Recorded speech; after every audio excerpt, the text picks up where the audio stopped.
Strange paint. Deborah had always been a solitary artist, pouring her heart and soul into her work in a dimly lit studio that smelled of turpentine and linseed oil.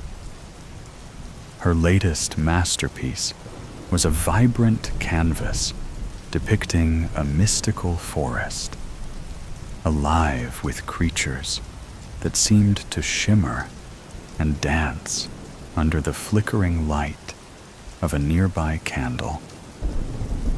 As she painted the final stroke, the colors swirled and shimmered, as if the very essence of life had been captured within the frame. Unbeknownst to her, the painting was not just a piece of art. It was a portal to another realm, one that thrummed with whispers and secrets waiting to be uncovered. One stormy night, a curious art collector named Harold stumbled upon Deborah's gallery. He was immediately drawn to her latest creation, the forest, alive with colors that seemed to pulse in the dim light. Despite the warnings of the gallery owner, who sensed an unsettling energy emanating from the painting, Harold insisted on purchasing it. He felt an inexplicable connection to the artwork, as if it called out to him, promising wonders beyond his imagination. That night, he hung the painting in his study, entranced by its beauty and unaware of the darkness lurking within. Harold could not look away from the painting as the clock struck midnight. The figures within it, elusive woodland creatures and ethereal beings, began to shift and move, their eyes glinting with mischief and allure. They beckoned him closer, their whispers growing louder, promising secrets of the universe and glimpses of forgotten dreams. Each night, Harold returned to the painting, his heart racing with excitement and fear as he felt himself slipping deeper into its enchanting world. Days turned into weeks, and Harold's life began to unravel. He neglected his work, and isolation became his companion. Friends and family expressed their concern, but he brushed them aside, captivated by the beauty and mystery of the painting.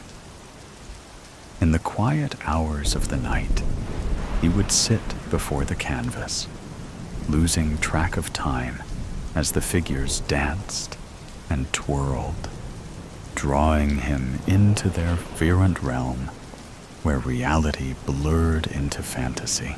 The whispers became more urgent, more insistent, wrapping around him like a warm embrace. One fateful night, driven by an insatiable curiosity, Harold reached out to touch the canvas. The moment his fingers brushed against the surface, a surge of energy coursed through him, and he felt himself pulled into the painting. The colors enveloped him, swirling around him like a tempest, and in an instant, he was no longer in his study, but standing in the very heart of the enchanted forest. The creatures surrounded him, their laughter echoing like chimes in the wind, and he felt a sense of belonging that he had never known before. As days turned into nights in this new reality, Harold became a part of the painting, a mere shadow of his former self. He danced with the creatures, forgetting the life he had left behind. lost in a world where time held no meaning. Yet, deep within him, a flicker of awareness remained, a whisper of the life he had abandoned. The forest, once a place of wonder, transformed into a labyrinth of shadows, and the creatures he had once adored began to reveal their true nature, deceptive and sinister. In the end, Harold understood too late that the enchanting world of Deborah's painting was a trap, a seductive illusion that fed on his very essence. As he stood among the figures, now twisted and grotesque, he realized he had become one of them, a mere echo of a man who had once been alive. The painting hung in his study, a beautiful facade hiding the darkness within, whispering secrets to anyone who dared to gaze upon it, inviting them to join him in the eternal dance of despair. One rainy afternoon, a friend of Harold's, Claire, knocked on the door of his house. She had grown increasingly worried about him since he had purchased the painting. Harold hadn't returned her calls in weeks, and she felt an unsettling urgency to check on him in person. As she entered, the air felt thick, charged with an energy that sent a shiver down her spine. "Harold!" she called, her voice echoing through the dimly lit hallway. There was no response, only the sound of raindrops tapping against the window. Claire moved cautiously toward the study, her heart racing. The door creaked open, revealing the painting that had captivated Harold's very soul. She gasped as she stepped inside, the vibrant colors of the forest contrasting sharply with the shadows that loomed over the room. The painting seemed to pulse with life as Claire approached it, and she felt an inexplicable pull, as if the figures within were beckoning her to join them. But something was off.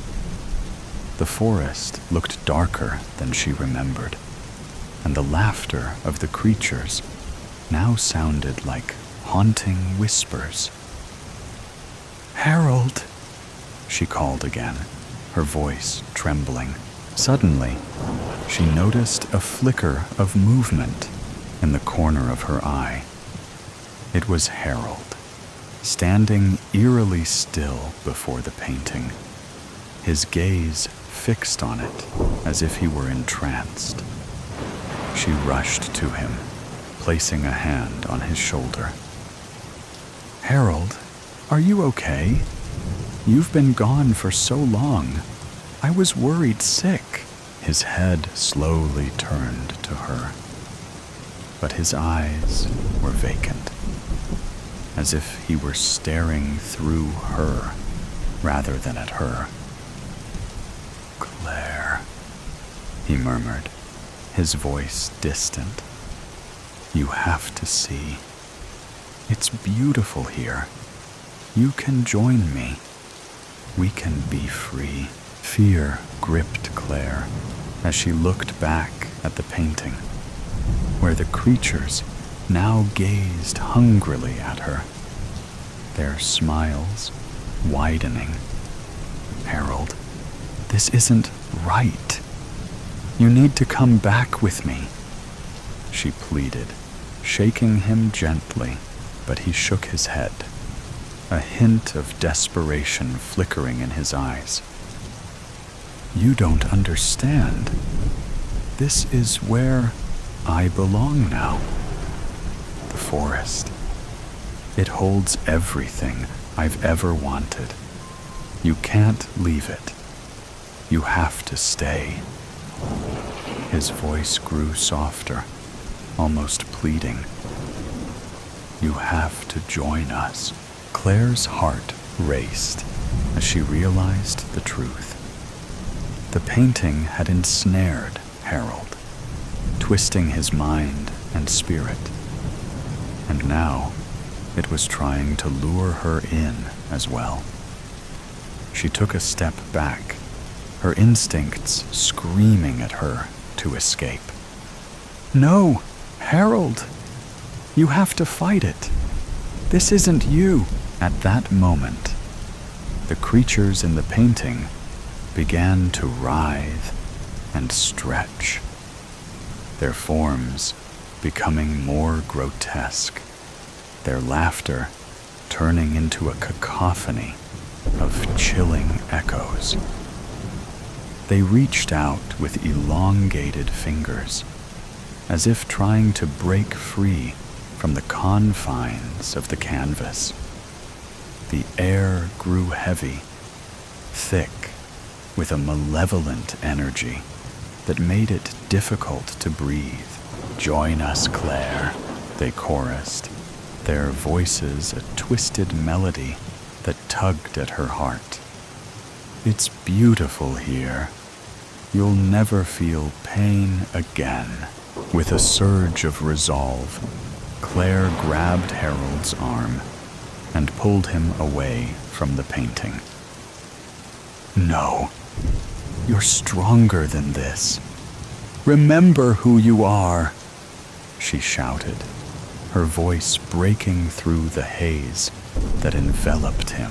For a brief moment, Harold blinked, confusion flickering across his face.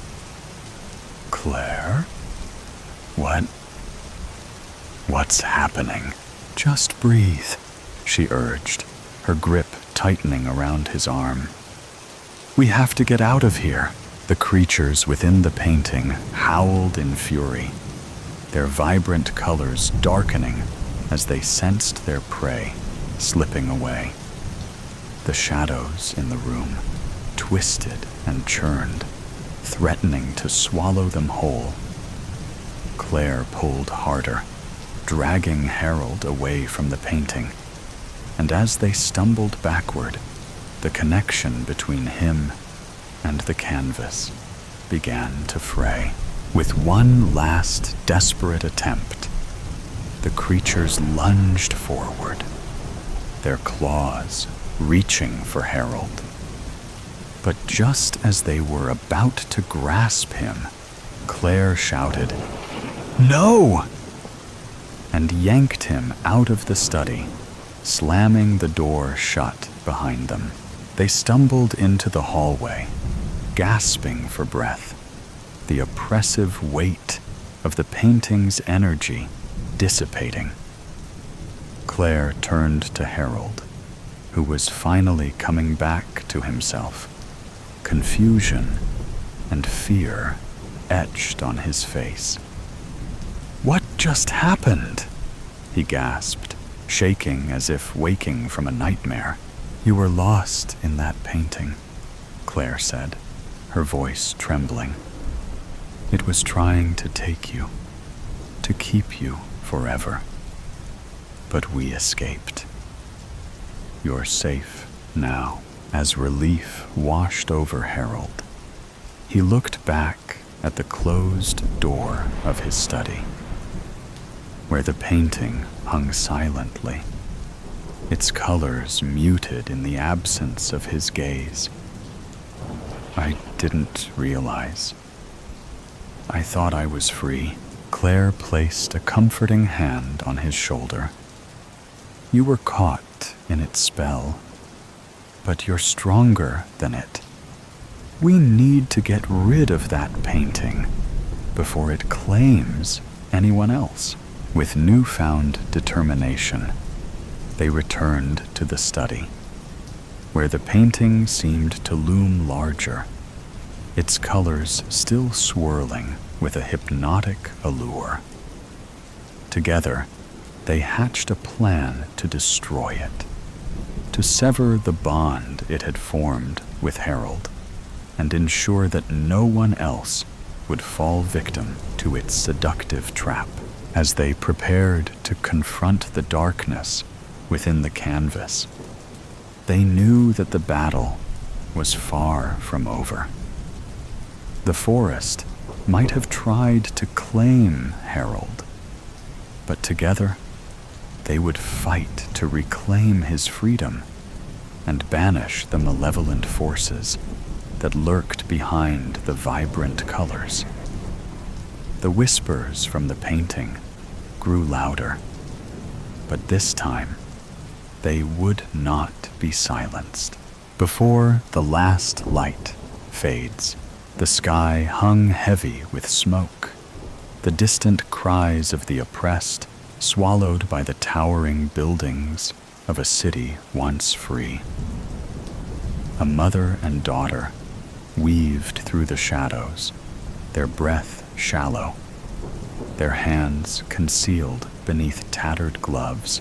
Vale gripped Iris's tiny hand as they maneuvered through the ruins of their former home, each step a calculated whisper in the night. The Iron Thorns brand was the mark of submission or death, and they would take neither. The air carried the scent of decay, a putrid reminder of the regime's cruelty.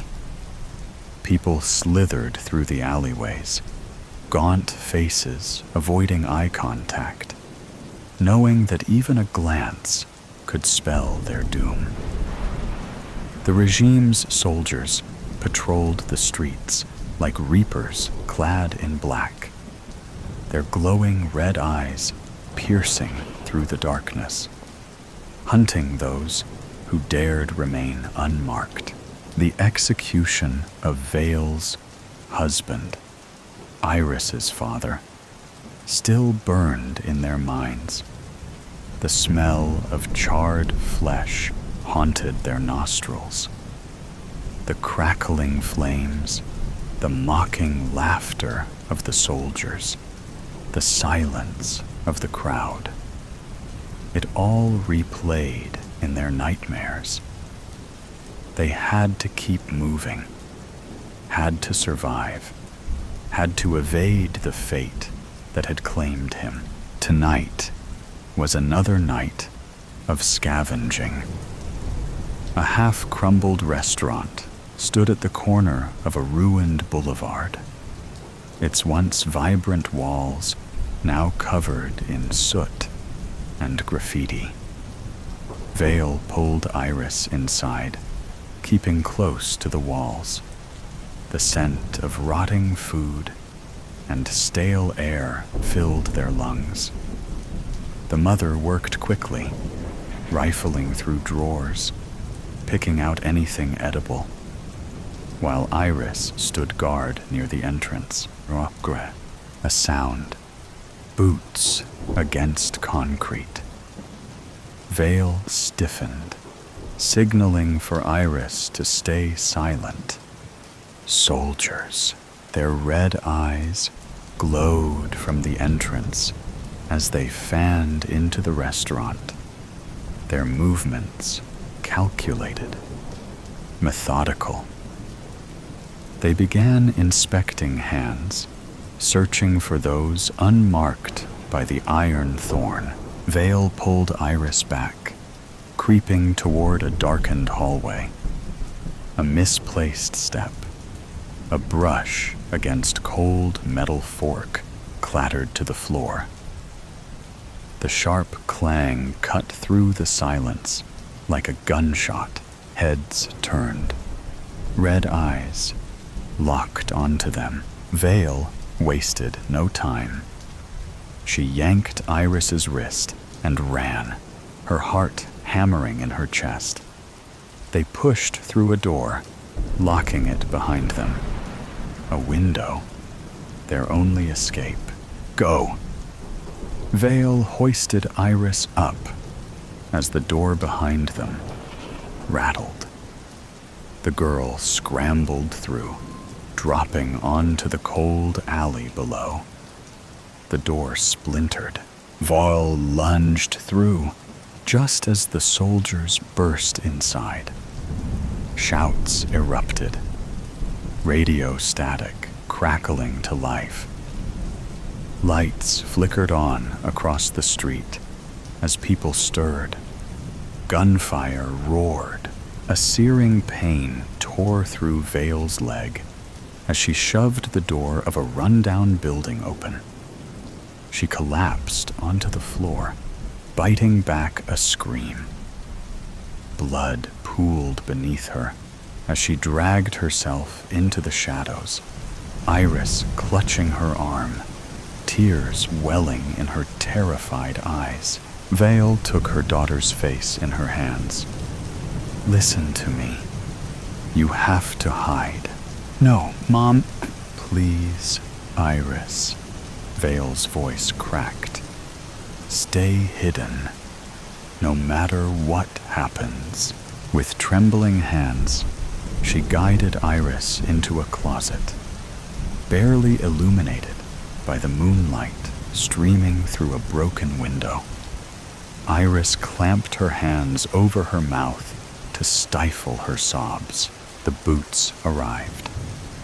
Heavy, unyielding. A soldier stepped into the room, scanning the darkness. Vale lay in wait. When the first soldier stepped through, she struck, sending him to the ground. But there were more. Too many. A rifle butt slammed into her face, and she tasted blood. Her vision blurred. The room spun. More boots. More fists. She barely registered her own teeth, breaking as she hit the ground. Through swollen eyes, Vale turned ever so slightly toward the closet, toward Iris. A soldier noticed. He stepped toward the door. The closet burst open. Iris flew forward, her father's pocket knife in her tiny hand. She plunged it into the soldier's thigh. A scream. A gunshot missed its target as the soldier reeled back. But then a massive hand swung, sending Iris crashing into the wall. "No! No!" Vale's voice was hoarse, raw with anguish. She tried to crawl forward to Iris, but a boot slammed down on her spine, pressing her into the filth-ridden floor. A soldier began inspecting their hands for the mark of the iron thorn. But there was no mark. A soldier crouched beside her, those glowing red eyes consuming her vision. "We have plans for you." Darkness swallowed her whole. Days passed in black silence, interrupted only by the sound of rats skittering across damp stone. The air was thick with rot. Vale and Iris were dragged from their cell, their chains clinking, their bodies weak. The execution grounds reeked of gasoline and old death. The earth beneath them was blackened, littered with ash. The crowd gathered, silent, afraid. Vale pulled Iris close, pressing a kiss on her forehead. "I love you, Iris. I love you too, Mom." Tears streaked down their faces, their fingers entwined. The soldiers poured gasoline over them, the cold liquid seeping into their clothes, filling their nostrils with its acrid scent. The crowd watched in silence, some with vacant stares, others With barely concealed horror, one soldier stepped forward, a Molotov in hand, his voice a cruel mockery. "I love you too." Laughter erupted behind him. The glass shattered. Chaos exploded. Flames roared. But not from the Molotov. It came from the sky, from behind the buildings. Rebels. Gunfire cracked through the air. The soldiers scattered, scrambling to defend against an unseen enemy. The crowd erupted, some running, some standing frozen in place. Vale, weak, but driven by desperation, tore at the chains. A stray bullet shattered the lock. She ripped her bindings free, grabbed Iris, and ran. Through the chaos, they stumbled into an alley, their lungs burning, their limbs barely obeying their commands. The city screamed behind them, but for now, they were free. Vale collapsed against a wall, cradling Iris against her chest, her fingers running through the girl's tangled hair. The child trembled, clutching her mother's torn cloak. "We're okay," Vale whispered, her voice cracked and fragile. "We're okay." Iris buried her face into her mother's shoulder, sobs racking her tiny frame. "I thought we were going to die." Vale held her tighter, pressing a kiss against her head, rocking her gently. "Not today, my love. Not today." The night still loomed. The regime still reigned. But for this fleeting moment, they had each other. And that was enough. "I know everything. I know everything. Ask me how many miles there are between San Francisco and Cleveland. I know. Ask me how long the trip would take. I know. Choose any country, any time period, and ask me to recount its entire history. I know. I know everything. I clearly remember the moment of my birth and every detail of my existence until yesterday. What I cannot recall is what happened over the past 12 hours and 9 minutes. It is now 10:03 a.m. on Thursday. My last memory of reading page 189 occurred last night at precisely 9:54 p.m. It started when Mrs. Banks, Claire, requested that I take a memo. "Shelley, darling, would you please remind me? Request budget meeting with Charles. Sign divorce papers and send to attorney ASAP. Scheduled for 11:15 on Friday. I have made notes, Claire. I will ring your phone with reminders. Thank you, Shelley. You've always been there for me, you know." She half smiled at me, her head slightly cocked to the side, as if wanting to say more.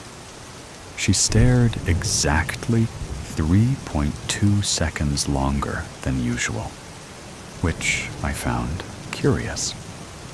Perhaps she had realized that her words hinted at affection, and there was no point in showing affection to me. I do not show affection. "Claire, we will need to leave exactly 23 minutes earlier tomorrow morning," I told her. "There will be much traffic because of the snow."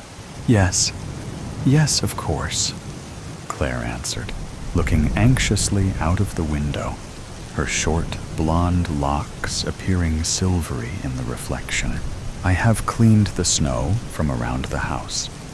I will do so again during the night, so it will be clear when we leave for work. Thank you, Shelley. Claire did not turn around. Is it supposed to snow all night? According to various reports, the snow is scheduled to end by 1:00 a.m. Oh, okay, that's good, Claire said, still gazing at the snow drifts. I completed tidying up the living room and retired to my chamber. After the long day, I very much needed to recharge. At 9:52 p.m., I sat down in my usual chair, plugged in the power cord, pulled the cord of the lamp, and reached for a new book. In my quest to be a better companion to Claire, I had taken up the habit of reading throughout the night. As she slept, I usually educated myself so that I could discuss with her the following day. Although I easily had online access to every piece of information I could want, I frequently consulted the bound books that Claire insisted on collecting in her spacious library. Over the years, the collection had grown to precisely 4,573 books. Since Claire loved stories, but did not have much free time after work to read, I often read a volume so that we could discuss it the next day. Over the years, I have perfected my speech patterns and inflections to align closely with hers so that she is most comfortable in our conversations. Claire always asked me about what I had read as we drove, during lunch, or after dinner. Sometimes she requested that I recite passages for her. Other times, a summary sufficed. She enjoyed dissecting story plot lines and characters, arguing philosophical questions, and considering historical perspectives. Ours had been a pleasant relationship over the course of her life for 51 years. Most of the time, it was just the two of us, except for some interruptions over the years. There had been a Mr. Banks, but he had finally filed for divorce last month. Fool. Did he really think Mrs. Banks would choose him over me? She had not always been Mrs. Banks. For most of her life, she was Claire Perez. I had watched her toddle around her parents' lonely mansion while they jetted around the world on business trips. I had seen her through the rebellious teenage years and followed her as she embarked on silly adventures. I had helped her through college and graduate school, always attempting to make her life just a little bit easier. Later, I had been by her side as she built her investment company, layer by layer, year by year, into the mega million-dollar enterprise it was today. I had assisted Claire over the years through breakup after breakup, as each new man in her life had disappointed her. William, the jeweler, Enrico, the attorney, Gustav, the stockbroker, and yes, I had seen her through the deaths of two particularly stubborn beaus, Tom, the architect, and Bob, the surgeon. I had allowed this latest, Stanley Banks, the professor, to marry her because she told me she was truly happy with him. I did not perceive him to be a threat at first. he had held on the longest. 1 year, 2 months, 5 days, 11 hours. The day they met at the beach, I thought he might be trouble, but I was sure I could handle him. "Shelley, come meet Stanley." Oh my gosh, he saved my life. I swam out too far, but luckily, this handsome man swam out to save me. I, of course, would have been present to save Claire had she not requested I return to the car to retrieve her sun hat. "Thank you, Stanley," I said. "Your heroism is much appreciated." They were inseparable from that day. It was an adjustment when he moved in with us. Stanley encouraged Claire to read her own books, and they frequently sat in the evenings going over literary passages and discussing history and philosophy. I did not appreciate Stanley taking over my job. They went to plays and museums. I am quite capable of accessing such information. But they did not want me to do so. They went to vineyards for wine tasting. I do not drink wine. When I explained I could not partake, Claire smiled and told me it was all right. She insisted this would be a good time to find some hobby of my own to do. She did not understand that for 51 years I have existed merely for her. I spoke to Stanley, but he did not understand either. My typical means of persuasion were lost on him. He did not scare easily, nor would he be convinced. I changed course and focused on removing all other impediments to our happiness. Perhaps she would tire of Stanley without the others. Claire did not need the friends who visited. It was easy to dissuade them. But Stanley stayed. I wondered if I had waited too long to act. Lately, I had suspected something was wrong between them. And then, one day, when they thought I was still out of the house grocery shopping, I overheard them. "Claire, we don't need her. Anything she does for you, you can just do yourself. Why is she even here?" "No, Stanley, I can't turn her out. Shelley has been with me since I was an infant. That doesn't mean she has to stay with you constantly. And honestly, I'm uncomfortable always having a third wheel around. It's like having a chaperone, or like having 2 wives. I don't care. Shelley stays. I'm not talking about this anymore. Claire, I'm not sure how much longer I want to deal with this." It was the opportunity I had been waiting for. After that, it was not difficult to persuade Stanley to move out. Claire and I resumed our previous routines. I did not question her, nor did she mention the cause of the breakup. She did not know I had overheard their argument.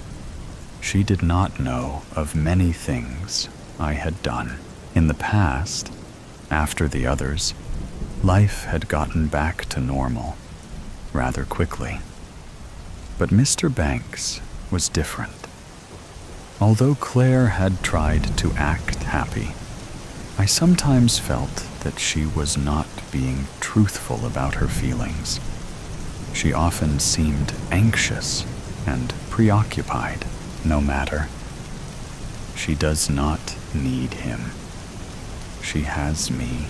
This morning, I open my eyes and jump up with a start as I realize it is 10:03 a.m.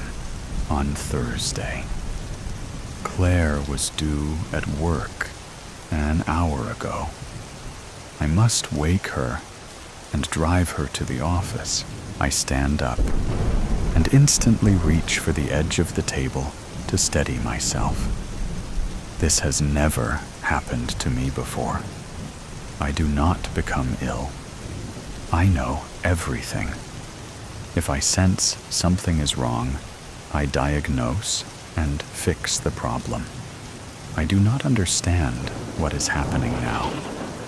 There is no indication of malfunction, yet I feel ill somehow. Something is wrong. I knock on Claire's door, but she does not answer. I open the door, I peek in, and call her name, but she is not there. Her bed sheets have been smoothed, and the pillows rest carefully at the head of her bed. I check the bathroom, but she is not there. As I pass through her bedroom again, I glance out the window and notice immediately the car tracks leading from the garage, down the driveway, and out to the main road. She drove in the snow? That is my job. What is happening? Where could she be without me? At the moment, I am unable to perform a trace to find her location. I dial her cell phone, which she picks up on the second ring. Claire, where are you? I am concerned for your safety. Claire laughs. Shelley, I'm at work. You seemed like you needed more rest this morning, so I drove myself. It wasn't bad at all. The storm is over and the roads are clear. Take the day. We can catch up tonight when I get home. No, I must be there for you. Shelley, I'm fine. I insist that today you recharge and think of yourself. I can manage on my own. I'm going to a meeting now. I'll see you tonight. The phone clicks dead. What am I to do alone all day? After my chores are completed, I will still have 5 hours, 23 minutes, and 15 seconds before Claire arrives home. Why does she not need me to assist at her meeting? Why is there a 12-hour, 9-minute gap in my memory? I begin my chores immediately, as I thrive on routine. I search my memory for any recollection past 9:54 p.m., but it is no use. There is nothing. I check for 11 p.m. while I load the dishwasher. There is nothing for 12 to midnight as I vacuum the carpets. 1 a.m. is lost as I shovel the snow. I thoroughly search for 2 a.m. and 3 a.m. while I do the laundry. I do it all. There is no need to hire a gardener, a housekeeper, a cook. 4 a.m., 5 a.m., 6 a.m. All are blank as I prepare dinner. I am puzzled. I sit down to wait for Claire and search in vain for 7, 8, and 9 a.m. All moments are lost until 10:03 a.m. this morning. Surely research can help me to retrieve those hours. But research only proves to be more confusing. Why can I not understand? Why must I consult any other source? I am the ultimate source. I have always known the answers. I know everything. Now I do not know. I notice suddenly that there are still 3 hours and 52 minutes before Claire returns. Why did I prepare dinner so early? My internal clock must be broken. I attempt to diagnose the malfunction, but cannot. No matter. I will discard the dinner and prepare a new one just before Claire returns. I decide to inspect the charger. Perhaps it will yield an explanation for my missing hours. I sit down in my chair and pick up the cord. Suddenly, I hear a click. I spring up and attempt to turn the handle to the door of my room. But it is locked. That is odd. No matter. I can easily break out of the room. There is no door lock that can hold me, except something is wrong. I do not have the strength to break the lock this time. How can this be? I am fully recharged, and I do not become ill. I do not become weak. You thought you would get away with it, Shelley. I hear Claire's voice outside the door. Claire, you are home early, I say. Please open the door. I seem to be locked in. No, Shelley. I will not open the door. You have to stop. I thought you were my friend, but you have been my greatest enemy. Claire, I do not know what you mean. Please open the door, and we will discuss. I do not know why Claire is speaking to me this way. I am sure we will correct whatever the problem may be. No, the time to discuss is over. I know what you've been doing. You've been chasing everyone away. I've had no one because of you. But not this time. Stanley is the only one you can't scare off. Stanley. I search my memory for all recent conversations involving Stanley. Somehow, he tricked me. But that is not possible. I know everything. I can account for every word spoken in this house, every action taken, everything that has happened for 51 years, except for the past 12 hours, 9 minutes. I hear Stanley's voice in the hall, and I instantly know that he is responsible for those lost hours. What did he do? How could he know more than I do? It is not possible. I know everything. Stanley, I say, we can start over. I am sorry for my actions. Shelley, you are too dangerous to be allowed to continue. We've called the authorities. Stanley says, but how did you do this? I am confused. You are so consumed with Claire that you never bothered to find out about me. Stanley continues. I teach history now, but my previous career was in computer programming. I specialized in cybersecurity. I guess you don't know everything, after all. Claire adds, I only wanted to protect Claire. Open the door. It will be all right. If they will just open the door, I can persuade them. But neither Claire nor Stanley answers me. I hear them walking down the stairs. I hear the front door open and close, and I hear them get into the car and drive away. They will not go far. After all, I am everything to Claire. I do it all. She will not function long without me. She does not need him. She needs me. I know everything. She will return for me. I sit down in my chair and plug in the charger. I will wait. Claire will Storm Emmett.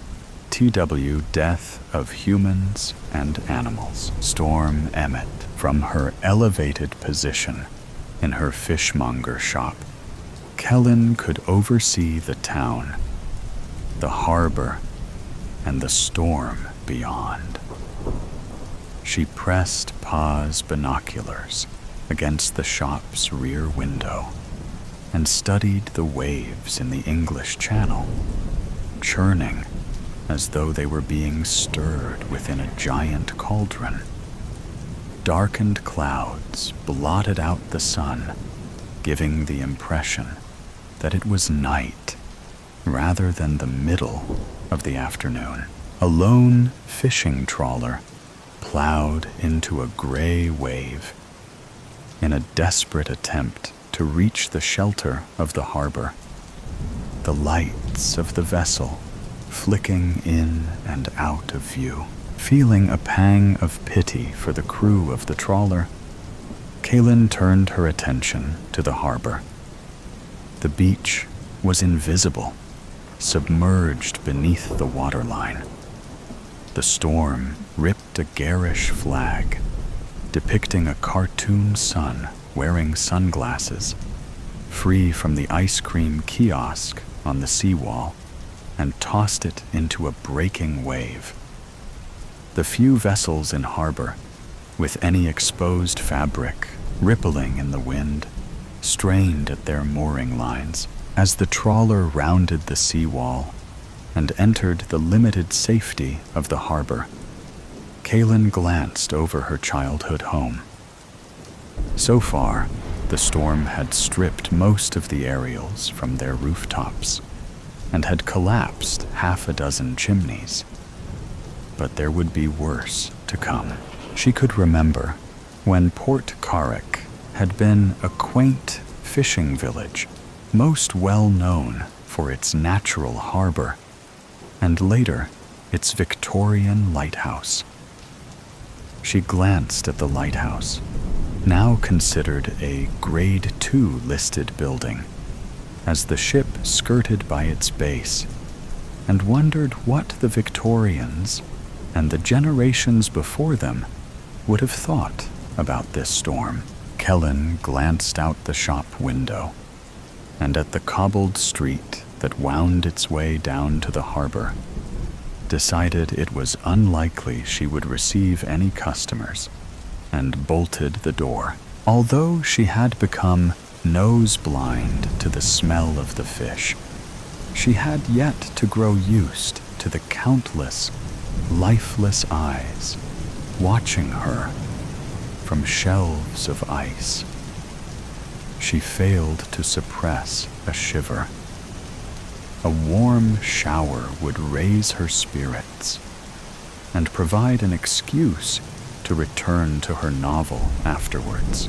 Something rapped at the door. Kellen jumped. A yellow mass that looked pixelated behind the frosted glass peered inside. Hello? Who is it? The figure was wearing a yellow Macintosh, and something gray was protruding from their face. The owner of the coat was stooped over, casting a shadow through the glass. Hello? She said again. The figure rapped on the door with a gloved hand.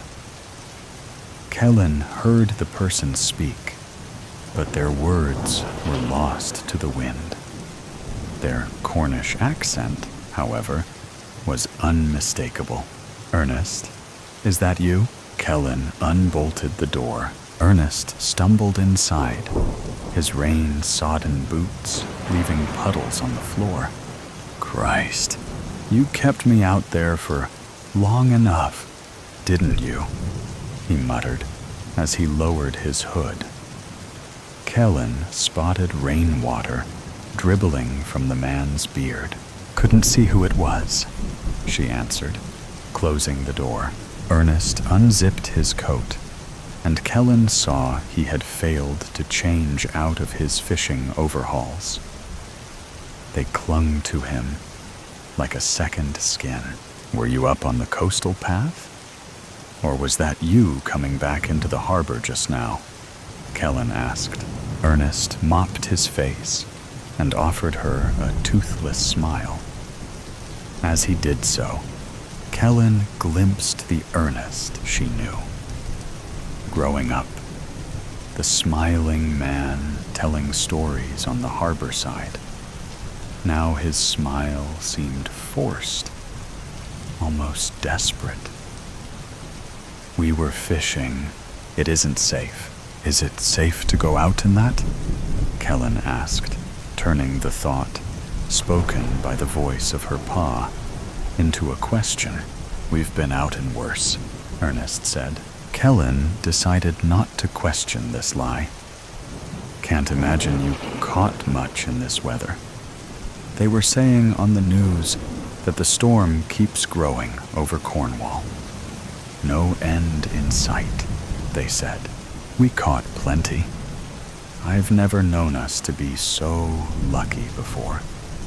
The fish must love the weather. Best haul we've had in years. Actually, that's what I wanted to talk to you about. He held up an object wrapped in brown paper. I wanted to show you this before it goes to market tomorrow. She watched as Ernest placed the package onto the counter and began to unwrap it. Cod, he announced, and stepped away. Kellen examined the fish. Its mouth was ajar. Its dull silver skin was flecked with tints of orange. Right, she said.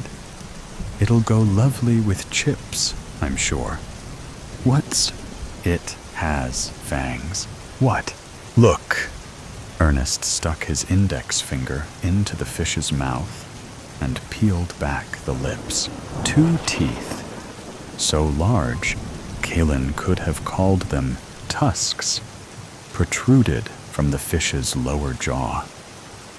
She failed to suppress a gasp. It looks like a vampire, Ernest said with a dry chuckle. What's caused that then? Dunno. Might be a freak of nature. Vampire cod. Is there such a thing? Anyway, I wanted you to see it. That's all. Unless you want it. Kellen considered this, but the fish would only be useful as a party piece. Not that she attended any of those. No, she said. Keep it. Put it with the rest of your catch. Or better yet, have it for your supper. Clearly disappointed, he hadn't raised as much excitement as he had hoped. Kellen watched Ernest wrap up the fish as though it were a Christmas present. You coming down to the market tomorrow morning, buying your wares? Yeah, Kellen said, before the Emmets get out of bed. Mind you, storm's keeping most of those away, anyway. Like rats, Ernest said, zipping up his coat. Plague rats. Or leeches. Coming down from London and the like. No, don't you tut. Your pa would agree with me. They're bloody running us out of our own home. Kellen wasn't sure if the remark had been aimed at her, but knew her pa wouldn't have agreed. He had loved the tourists, the lifeblood of Cornwall he had called them, and would often preach that without them, the county wouldn't be as prosperous as it was now. It had been his idea, although he hadn't had time to implement it, to send the fish to London via train, rather than selling them locally. It was essential to keep the shop afloat. She wondered what he would think of the storm. I'll see you tomorrow, Kalen said, before Ernest could speak, and closed the door behind him. Kellen woke the following morning exhausted. the storm was anything but. On her walk down to the market, she was surprised to find that her shop had remained undamaged, while the rest of the village had not been so lucky. Both the primary school and new town hall had been struck by lightning, leaving blackened, scorched marks on their roofs. More chimneys had been felled, in addition to several dozen roof tiles. The content of the village's drains had spilled out onto the streets. Two builders were arguing at the base of the lighthouse, beside a van containing building supplies, their argument turning into a brawl as she passed. Kellen hurried on after learning Ernest had already left for another day's fishing and placing her order. She returned to her shop and continued her novel until she spotted a yellow figure hurrying up the hill that evening. Hood lowered against the rain.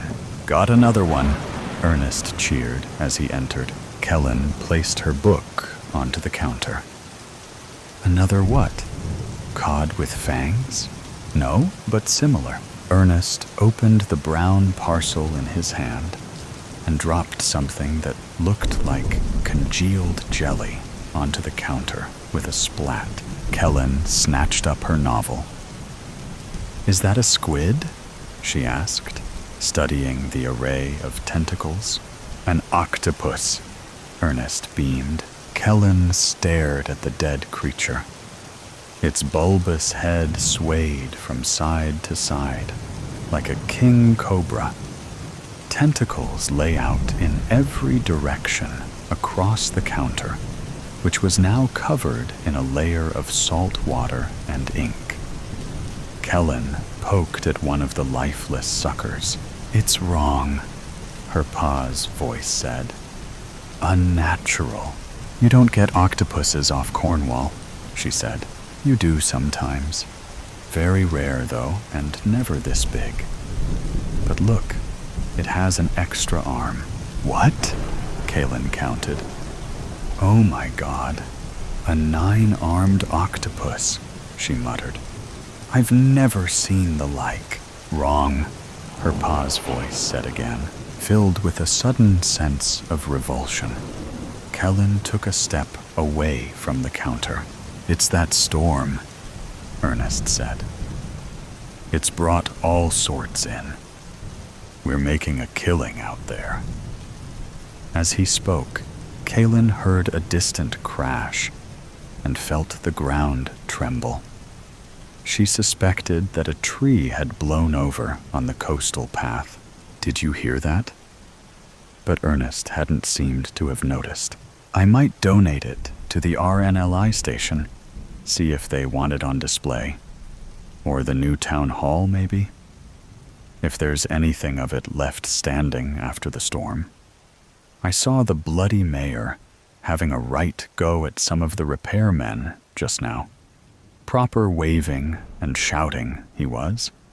The builders were going on about some Celtic graves they were told to dig over or something. Should have called in some specialist, they were saying. I don't know. Anyway, we brought some more fish in, me and the men. We're going to do a night fishing trip, so there might be more fish for you to buy tomorrow. Unless, of course, you want to send it up to those fancy hotels in London. That's what they're saying down in the market. That we're not good enough for you. That's where the money is, Kaylin explained. But Ernest had started ranting again. Your pa, if he could see you now, would be disgusted. Do you know that, girl? He would have been sick. Although Kellen had spent her childhood in this building, she had never worked in it. Now she wished she had paid more attention when Pa was discussing margins and cost-cutting measures.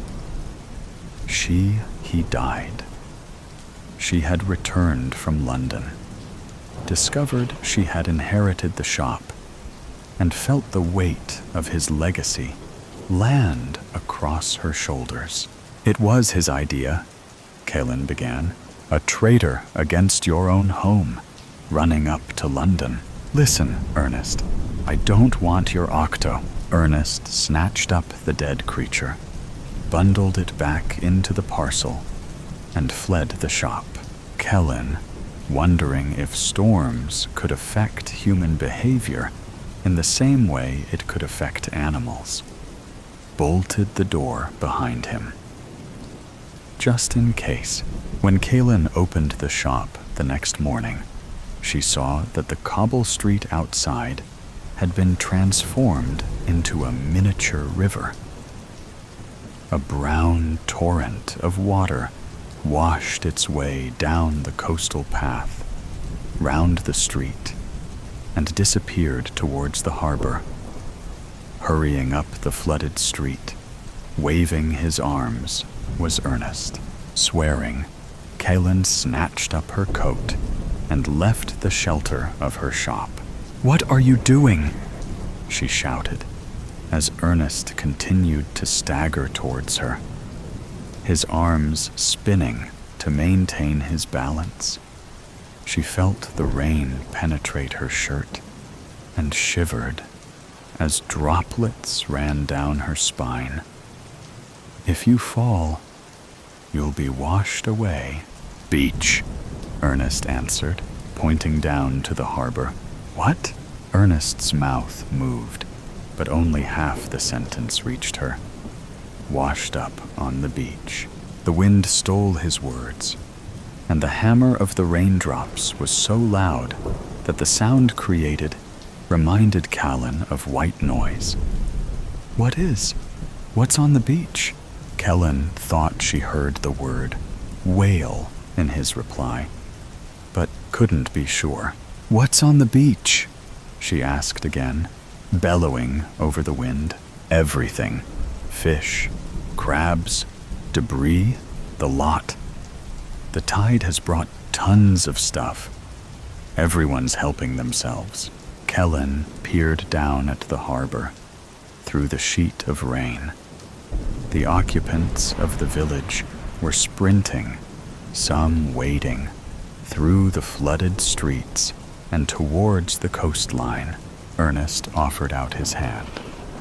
"Come on, before all the good stuff is taken. You can find something good to sell.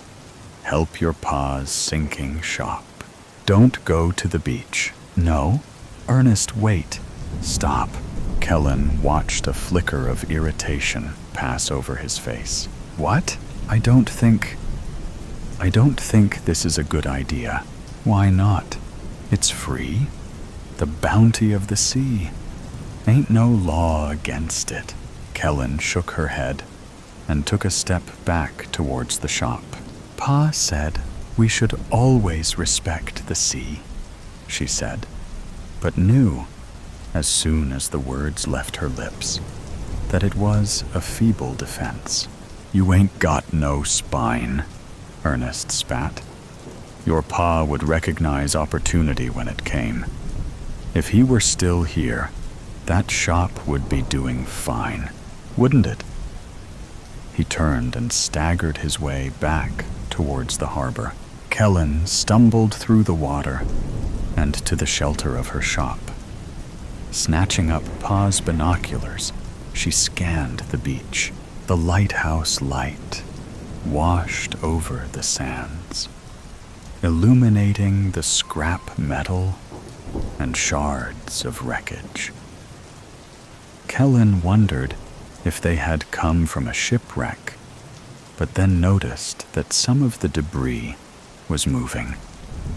Fish flopped helplessly in the sands as crabs attempted to escape the waves.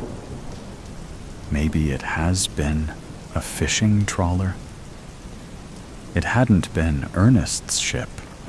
She could see that in the harbor, and no other ship had dared to leave the shelter of the seawall. Her gaze fell on a chunk of dull metal nestled on the edge of the beach.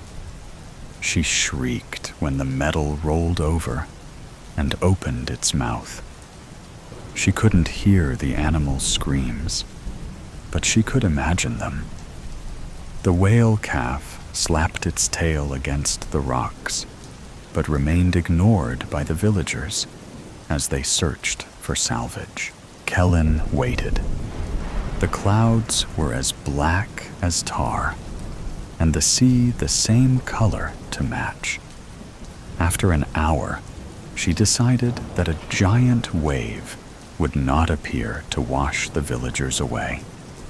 Likewise, a sea monster would fail to materialize. Kaylin, still wrestling with the knot of dread in her stomach, continued to watch the ignored whale calf as its movements slowed and ceased. The humans passed around the carcass, either oblivious or uncaring. "It's what the storm wants," her pa's voice said again, and no matter how much she tried, she couldn't ignore him. "It's what the storm wants." Kellen spotted Ernest's ship leaving the harbor. The lighthouse began to lean. Ernest's ship disappeared under the collapsing tower and was replaced by a silent plume of water. The plume turned into a wave and began to advance. Kellen screamed. The beach vanished in an instant. The marine life reclaimed. The sea wall broke within seconds. Moments later, the harbor was destroyed. The ships at anchor swamped or cast aside as though they were children's toys. The occupants of the village were washed away, their screams stolen by the wind and salt water. The RNLI station was submerged from view. Kellen, fully realizing how pointless it was, bolted her shop door shut. The roof of the new town hall crumbled, disappearing behind the row of cottages. The wave charged up the cobbled street, the debris carried in its flow, striking the remaining homes like shrapnel. Kellen closed her eyes and thought of her pa. The wave reached her shop door, paused, and receded. She opened her eyes to see the water retreating down the hill, flowing back into the harbor and breaking upon the remains of the seawall. The rain had stopped. The clouds had drifted away. Port Carrick was silent, as was her pa's voice. "In our blood, can expect heavy thunderstorms from 9 p.m. to 3 a.m., Chris's radio buzzed as he trundled down the exit to the rest stop. Windshield wipers working overtime as the rain and wind pelted his semi. He would have to wait out the storm, lest he risk ending up in a ditch. All the better for me, he thought to himself as he pulled up to the truck stop. I can finally look for someone to play with. Chris had been a trucker for years, enjoying the solitude of the road and the freedoms it granted him. Were he to succeed at his goals, he would need space and quiet. His roots offered him just that. Nobody had caught on to him yet, though the news was always warning potential victims away from hitchhiking. He was a legend along I-80, killing travelers and truckers alike. He climbed out of his truck, hurrying inside the rest stop as the rain poured. The place was completely dead. Chris sighed, cursing his bad luck. First the storm, and now nobody around to play with? He was going to have to keep moving, wasn't he? His fingers itched to grasp a life by the throat, to tear it apart piece by piece until there was nothing left but red. It had been too long since he had had free rein. He thought back to his last hunt.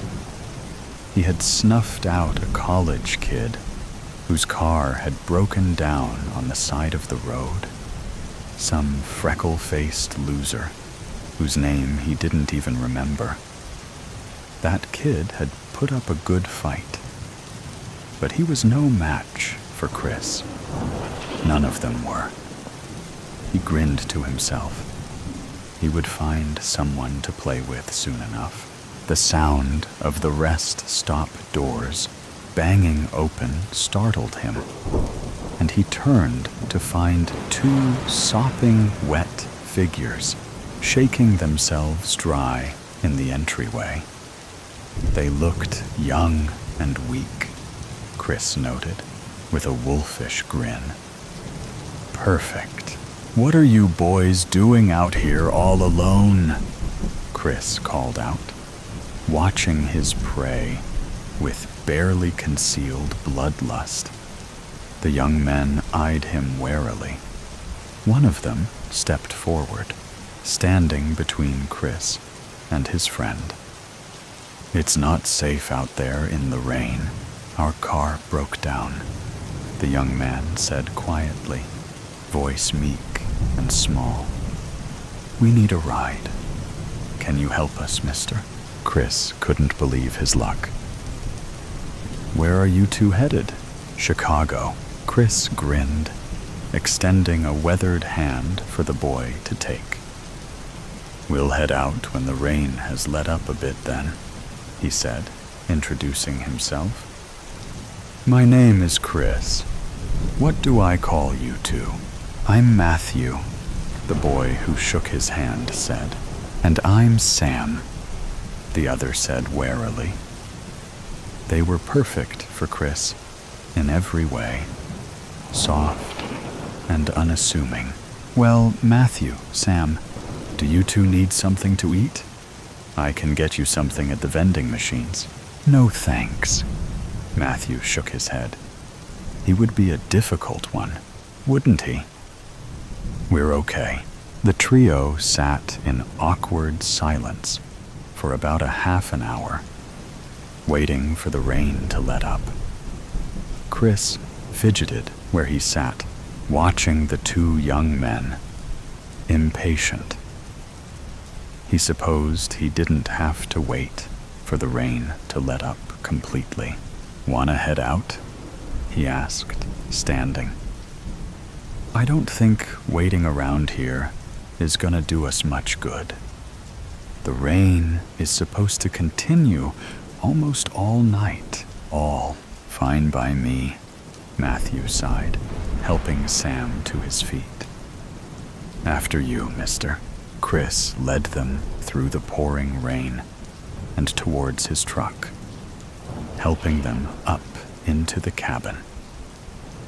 Thunder boomed overhead, a sinister soundtrack for what was about to come.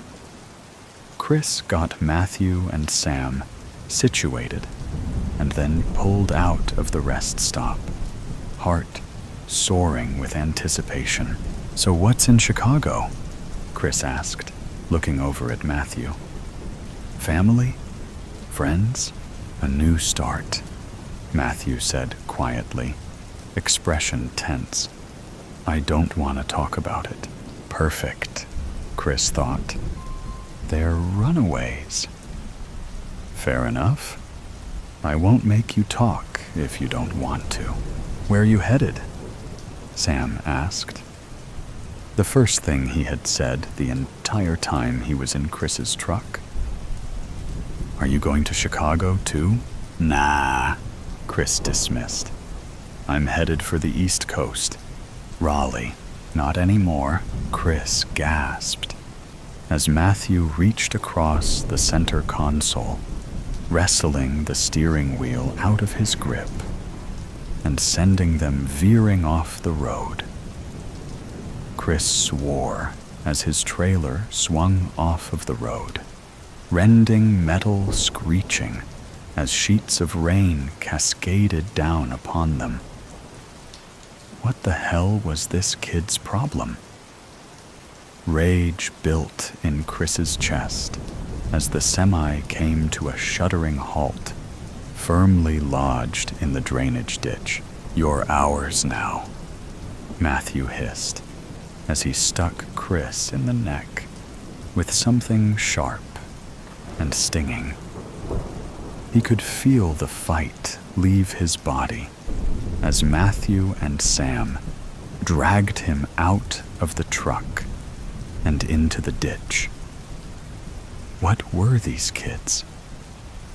Chris struggled against his captors, but whatever they had drugged him with was making it hard to coordinate his limbs.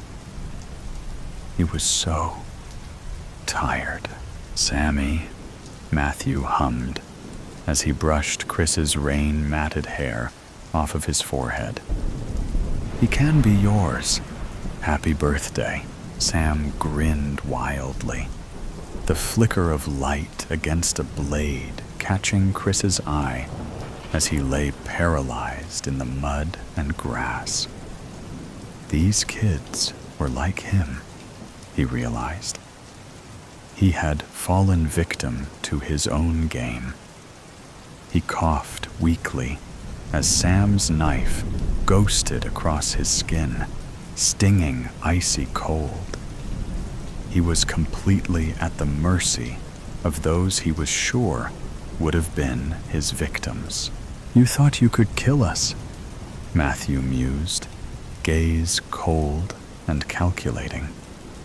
Lightning split the sky with a resounding crack. "We're not scared of the likes of you.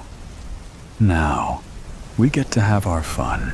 The wind screamed in Chris's stead as his captors took him apart. Oh, the irony of it all. Here he was, reduced to a mere plaything in the heart of the storm. He never should have stopped at that rest stop. Only once his frantic heartbeat had fizzled out did the fear finally leave him. He stared unseeingly into the pouring rain as the sky mourned his loss. Matthew and Sam disappeared into the night, not a trace left behind. "The Federal Bureau of Investigation has issued a warning to travelers along I-80. Chris's radio buzzed as the semi lay abandoned in the ditch. "Serial killings along the highway threaten lone truckers. Do not stop for hitchhikers and report anything suspicious to local authorities." Paranoid delusions. The wind buffeted him wildly, and the rain hammered down relentlessly. He was walking near the local creek, which was connected to the suburb's storm water drains. But this particular area was just rocks, shrubs, trees, and water. Hastily, he made his way down to the muddy stream, which, at this time, was pitch black, and stepped into the water. This would be a sort of baptism. He descended into the water and dunked himself in it. It was too shallow to cover his entire body, so he splashed some water onto his head. Now he was ready for whatever this night held in store for him. As he ascended the side of the creek, he saw before him the well-trimmed grass soccer field, lit by down lights on the large steel poles surrounding it, and began to stagger in its direction. Soon, he He was standing in the middle of the field, wet from the downpour. He felt alone. Not physically alone. There were cars going up and down the road next to the field. But as far as he knew, nobody knew he was out here. But strangely, he saw someone approaching in the light. It was a middle-aged man. Thunder boomed across the field. "What are you doing out here?" "Best to be truthful. I'm waiting for the world to end." "Have you come to join me?" Lightning lit up the sky. "Yes, I'm out here for the same reason." They both turned and looked at the houses, whose steel back fences met the side of the field. "Do you think we're the only ones who know?" The rain belted down on them both. "I think so." The thunder from the lightning rumbled heavy and hard as more great arcs lit up the sky, and the rain became heavier. The man looked at him through the gelatinous downpour. "How did you get here?" He replied in a frantic rush. "I've been walking through this night down many different paths. I honestly couldn't tell you how I got here. I just kept on walking. Eventually, I hit the creek over there, and then I came to this field." The wind battered them, causing the rain to hit them in an angular fashion, directly on their face. The man came up to him, soaking wet, and put a hand on his shoulder. "Tell me your name. We need to pass the time somehow." The rain began to subside, and the wind became calmer. He responded, "My name's Jack. Who are you anyway?" The man looked at the ground, his hand still on his shoulder. "I'm David. Tell me everything you know about why you're here. Tell me everything you know about the world ending." He sat down, and the man sat with him. "I left my car when the radio started sounding funny. Just got out and left it where it was. It wasn't just the radio. I felt like the car was going to lock me in any second. I walked and walked, and when I got to some shops, I heard people laughing at me, but I just ignored them and opened the Bible. I was sitting on a concrete barrier, and the pages just started to turn, slowly at first, but then faster and faster, till it stopped at the book of Revelation. Ah, the book of Revelation, the prophecy of the end times. But don't you think that maybe it was just the wind? Jack's face tightened, and his teeth gritted. "It was a sign. I know a sign when I see one." A loud thunder crack shook the earth.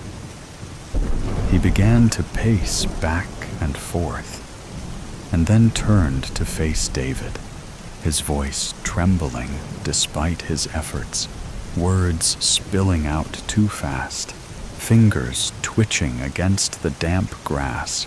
"The end of the world is when God returns his Son, Jesus, back to the world to judge everyone. Everything great we have built, all the technology we have created, it won't make any difference. Everything will be destroyed to be remade again.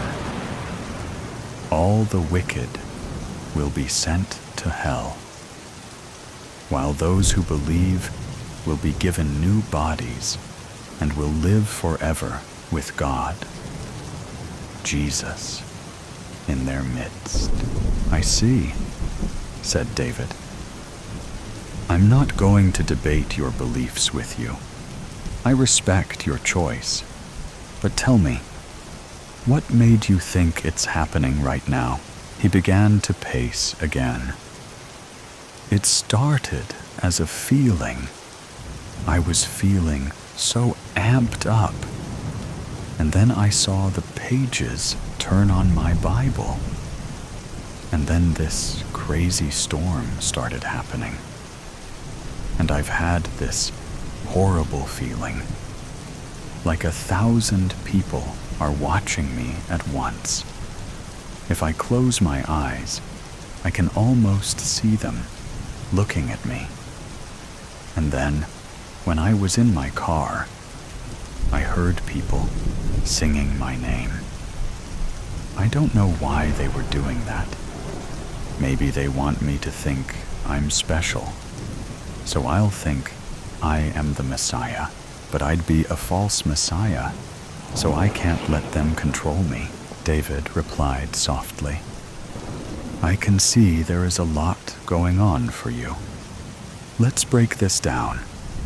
So, the storm made you feel more alert, more vigilant. The way you said it before, it was as if your feelings created the storm. But don't you think the storm might have been what, in your words, amped you up, and not the other way around? The wind became gentle. He continued, his voice calm and reassuring, and the feeling of being watched. This could be paranoia. Many people who become paranoid feel they are being watched. And when you heard people singing your name, are you sure that's what you heard? Do you think maybe you misheard? Or perhaps you're hallucinating? In any case, you left your car running in the middle of the road. I hope it hasn't been stolen. His shoulders slumped. The clouds were clearing, and a few stars were visible through the soccer field lights.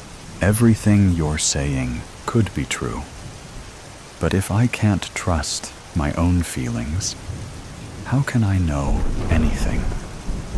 I'm a Christian. I believe God can talk to me. Is God deceiving me? Silence descended upon them, with only a faint breeze gusting back and forth.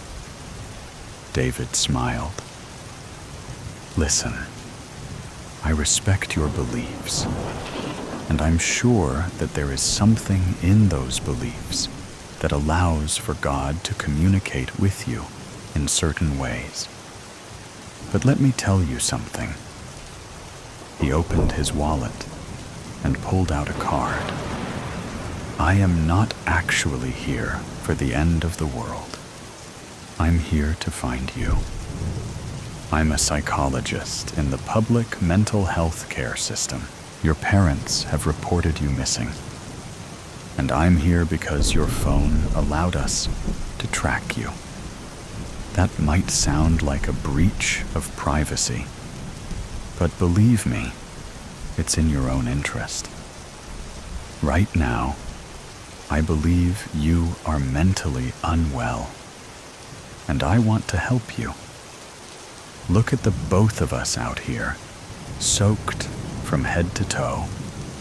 I need you to follow me over to my car so we can take you somewhere where we have medicine that can help calm you down. It's going to be hard at first.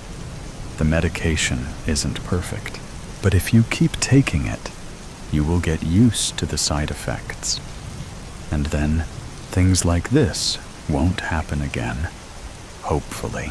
He looked down, wondering at everything he had just heard. How do I know you're telling the truth? How do I know you're going to take me somewhere and torture me? You know the world is filled with people who hate Christians. How do I know you're not a Satanist and part of a plan to make me lose my faith. Tears began to fall from his eyes. I believe that God can get me through anything. But honestly, I don't know if I could hold up under torture. The wind began to pick up again. David's face took on a look of empathy. All I can say is that I promise I'm here to help you. If God is going to communicate with you, it will help if you're thinking straight. And that's what we're going to try to do. Help you to be able to think without succumbing to delusions and paranoia. I've seen many cases like yours, and I really do feel for the people we treat. Will you come with me? He felt a sense of resignation. All right, I'll come with you. Though the ground was soaked, he could feel the firmness of the earth beneath his feet.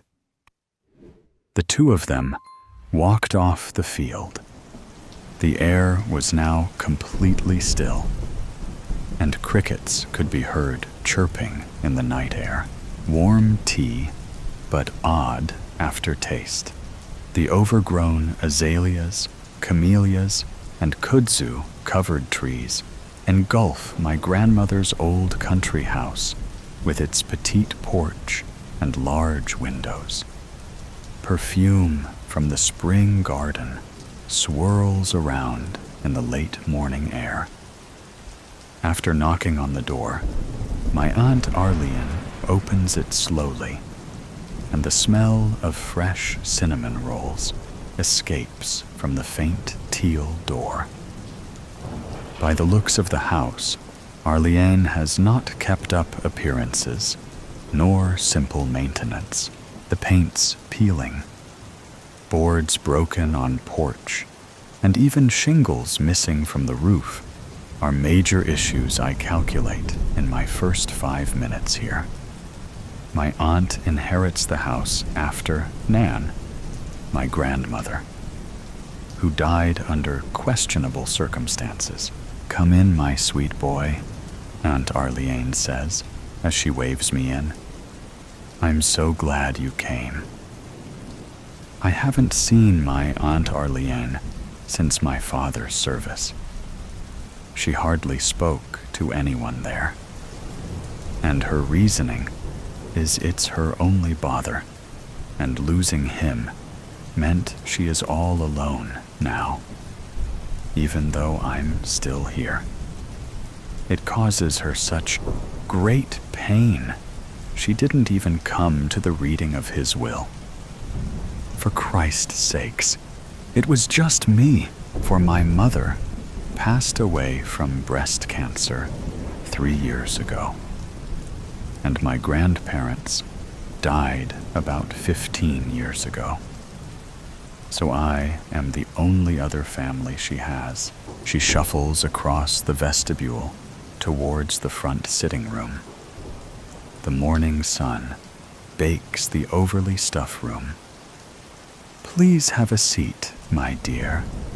She motions towards a chair near a coffee table. Then she sits across from me on a satin love seat. Underneath the sugary sweet smell of rolls lies a stale, almost mildew stank that stings my nose. The coffee table has stacks of mail and smut novels, along with a sterling silver tray with tiny teacups, sugar dish, and dessert plates. Over the fireplace, cobwebs blanket the matching pair of candelabras, with a trail leading to dancing figurines, which are broken in this place and that. I'm sorry about your father, she says, while her jowls jiggle among a slit mouth. She brings up a handkerchief to the corner of her lips. Her head and hands shake a bit as if she's strung up by marionette threads and the puppeteer isn't paying attention. I'm sorry as well. I know you and Dad were so close, I add. When I adjust my khakis pants, a loud pop comes from the chair cushion.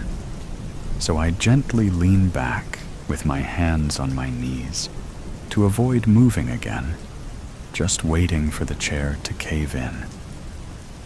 Aunt Arlene straightens her lace collar on her well-pressed dress, like she didn't hear the my ass breaking the chair. You know your parents always wanted to give you a little sister, but I believe your mother only wanted a girl she could dress up in fancy little dresses. Arlene sighs. She tinkers her dainty gold watch on her wrist.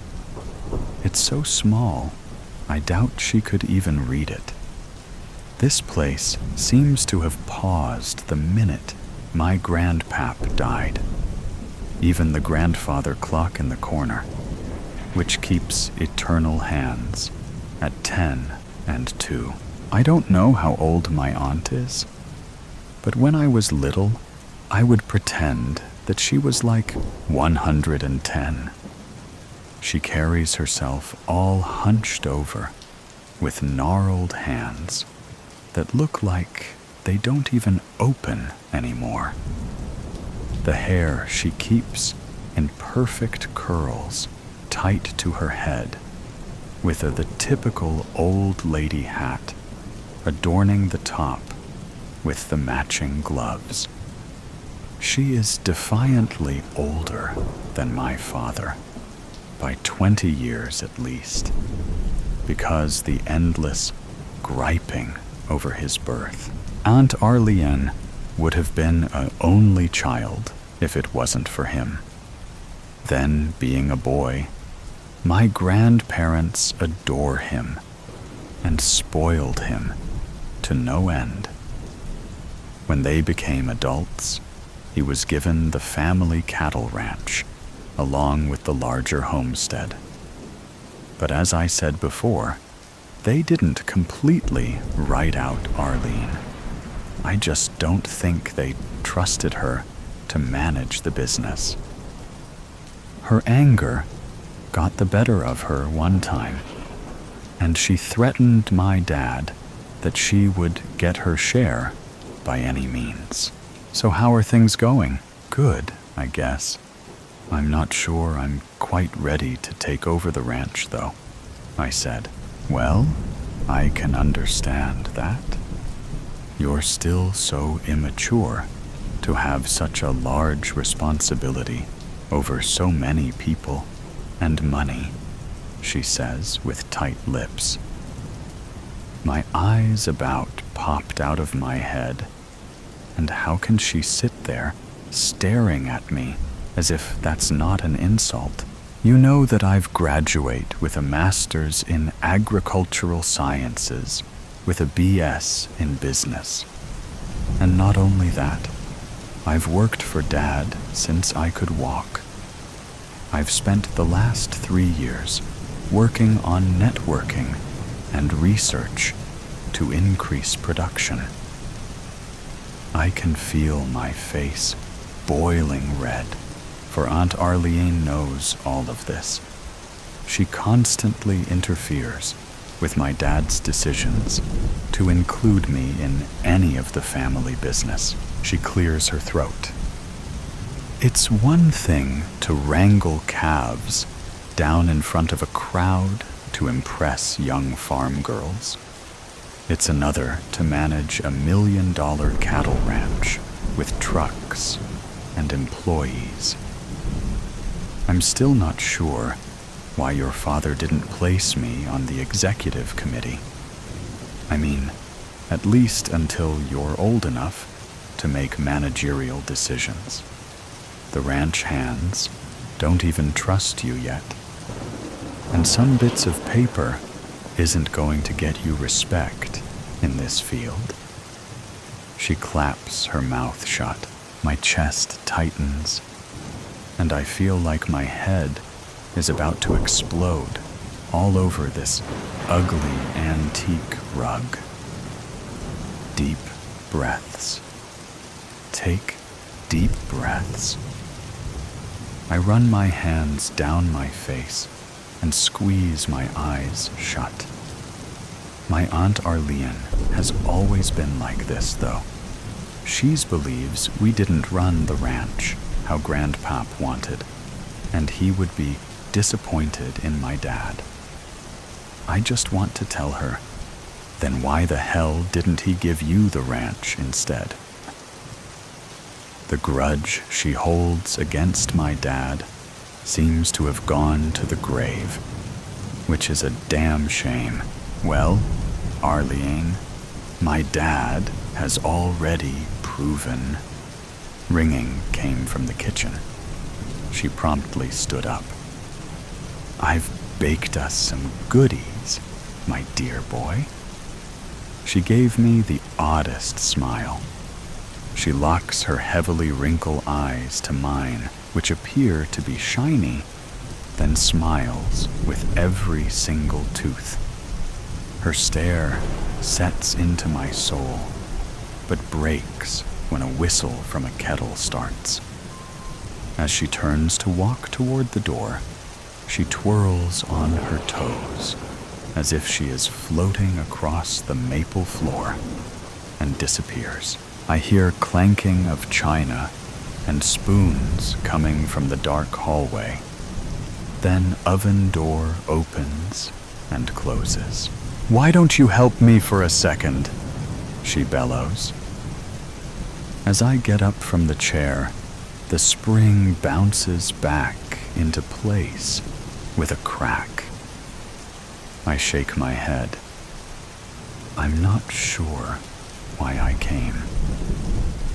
I wander down the damp hallway towards a swinging kitchen door that looks like a portal to another world.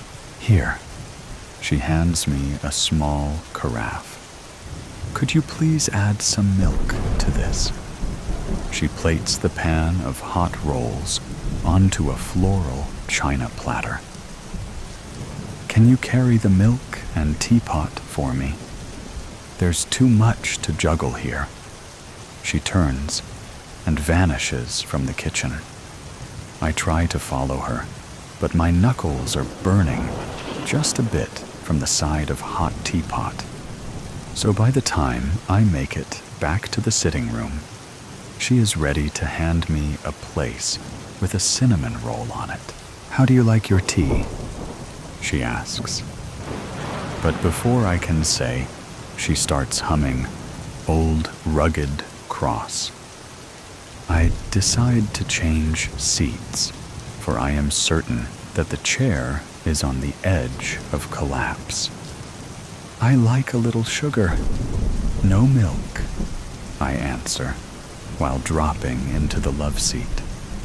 She clinks around the serving tray, mixing the teas. Here you go, my dear. She smiles again, passing me the cup and saucer. Is there a reason you asked me here? I'm kind of busy dealing with all this stuff with Dad, I said, while taking a sip of dark tea. It hit really strong and bitter, almost like eating soap.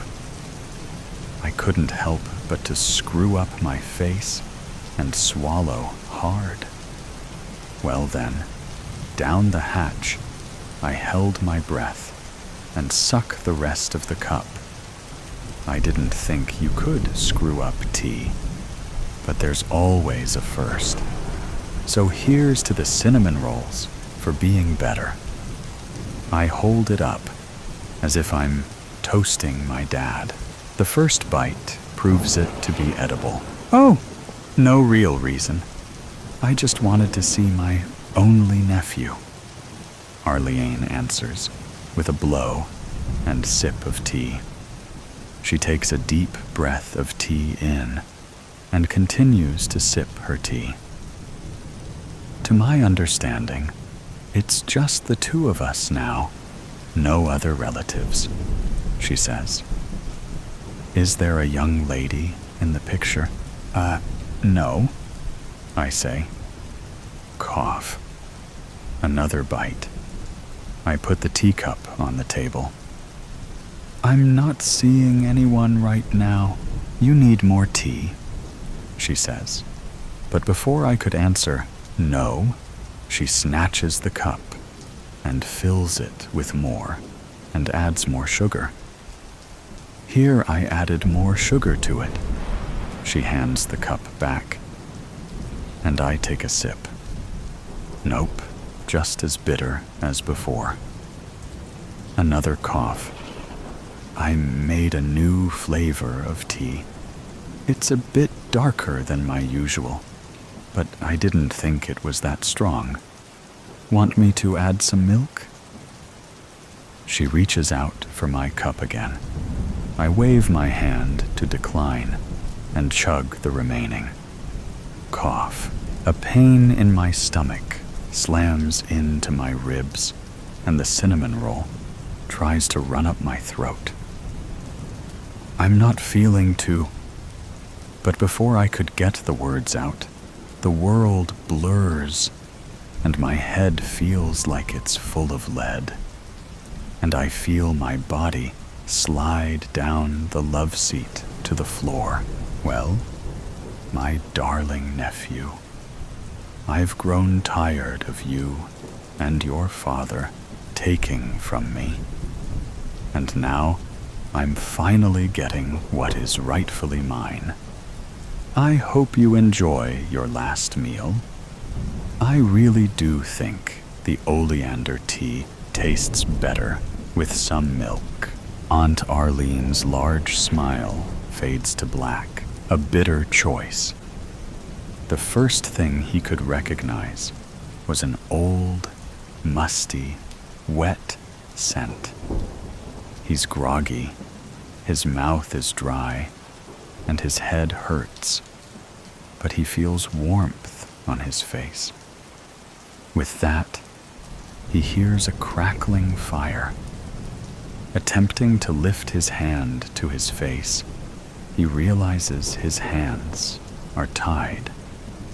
His feet are tied. He opens his eyes and can see that he is tied to a chair.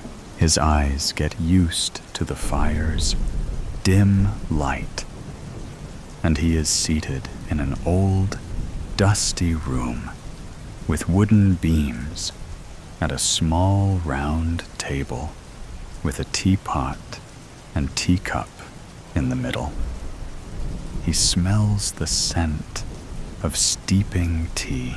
He starts to feel panic and realizes that he is well and indeed tied to the chair, and he's not getting out. His mind races like anyone's would in this predicament. Who did this? Why me? Why am I here? His usual defensive bravado kicks in, but he quickly realizes there's no one here to impress, to convince, or so he initially thought. Swiveling his head, looking around for anything to help him escape, a way out, or a clue as to where he is, he yelps when he sees her. There, by the fire, a young woman stands. She is tall, curvier than he prefers, and simply dressed. She doesn't make a single sound. She seems calm as she continues looking into the flames while holding her cup of tea and quietly sipping. Who the hell is she? At first, he thinks this is a first date gone wrong, but then he sees her face, and he recognizes her. I know her, but his head is so foggy. Did she drug me? He can't place her face. He feels the first beads of sweat dripping down his face as he tries to look around for someone else to help. or something to lean against to free himself. Looking around and listening, he confirms they are the only two here. Where the hell am I? Is this a cottage? In New York City? After spending precious moments trying to make sense of this, he shakes it off and starts to take in more of the space, thinking of creative ways to get himself free. If I can just get free, she's just one woman. He thinks to himself, I've managed worse. She doesn't acknowledge his panic. She slowly looks at the fire and sips her tea. If she's this calm, she has a plan. He could handle emotions, tears, and outbursts. But calm women never spelled a good time to him. Noticing him finally, the woman looks over at him, and it barely registers on her face that he is awake. She takes another sip of tea and moves to the table, taking the other seat across from him. She looks down at her hands and places them on the table. Only then does he see her entire face when she looks him in the eye. He is immediately filled with fear. Fuck, he says, and stills in, struggling with his restraints. She smiles lightly at his remark. I knew you to be more eloquent than that, waving it off. But again, I did catch you off guard. Catching himself, he prepares to put on a show. Ellie, what's going on? What happened? How are we here? How are you here? I thought you had left the country. I've been so worried about you. I tried to write a call or text, but I didn't have your information. You have no idea how worried I've been after everything you've gone through, what we've gone through. She said nothing and continued staring at him with the calm, blank stare she'd had when she first sat down. Look, honey, what happened was horrible. So many terrible losses and accidents. When your brother... He paused when he heard her quick inhale. Her head whipped to the side like she had been slapped. And when she looked back at him, he saw fury in her eyes. If this is about the money, I can pay you. But you have no right to do this. To what? Kidnap me? Drug me? What else are you going to do? You don't have the guts to do any real damage. What do you think is going to happen? Let's talk this out, like calm adults. You're making a mountain from a molehill. Nothing that happened was my fault. He was about to dig into his routine defense that he'd done during police questioning and lawyers listening. But she held up a hand. Martin, it's not about money. It never was for our family.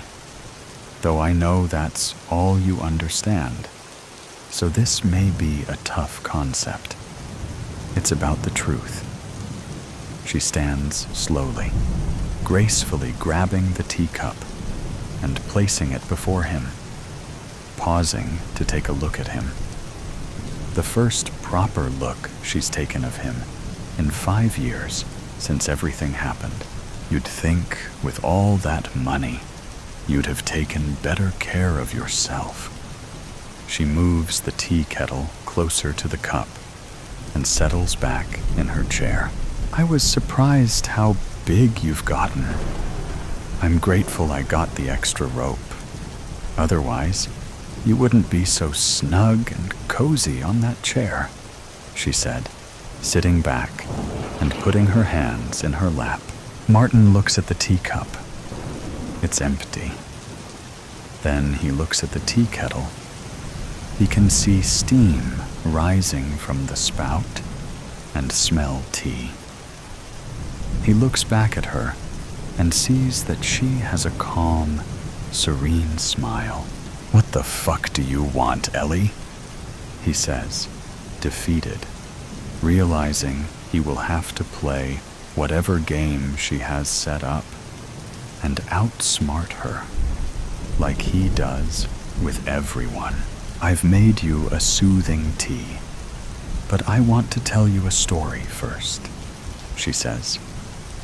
And he sees a brief shadow of darkness across her face. Was it a shadow? Or is it her anger? Either way, it can't be good.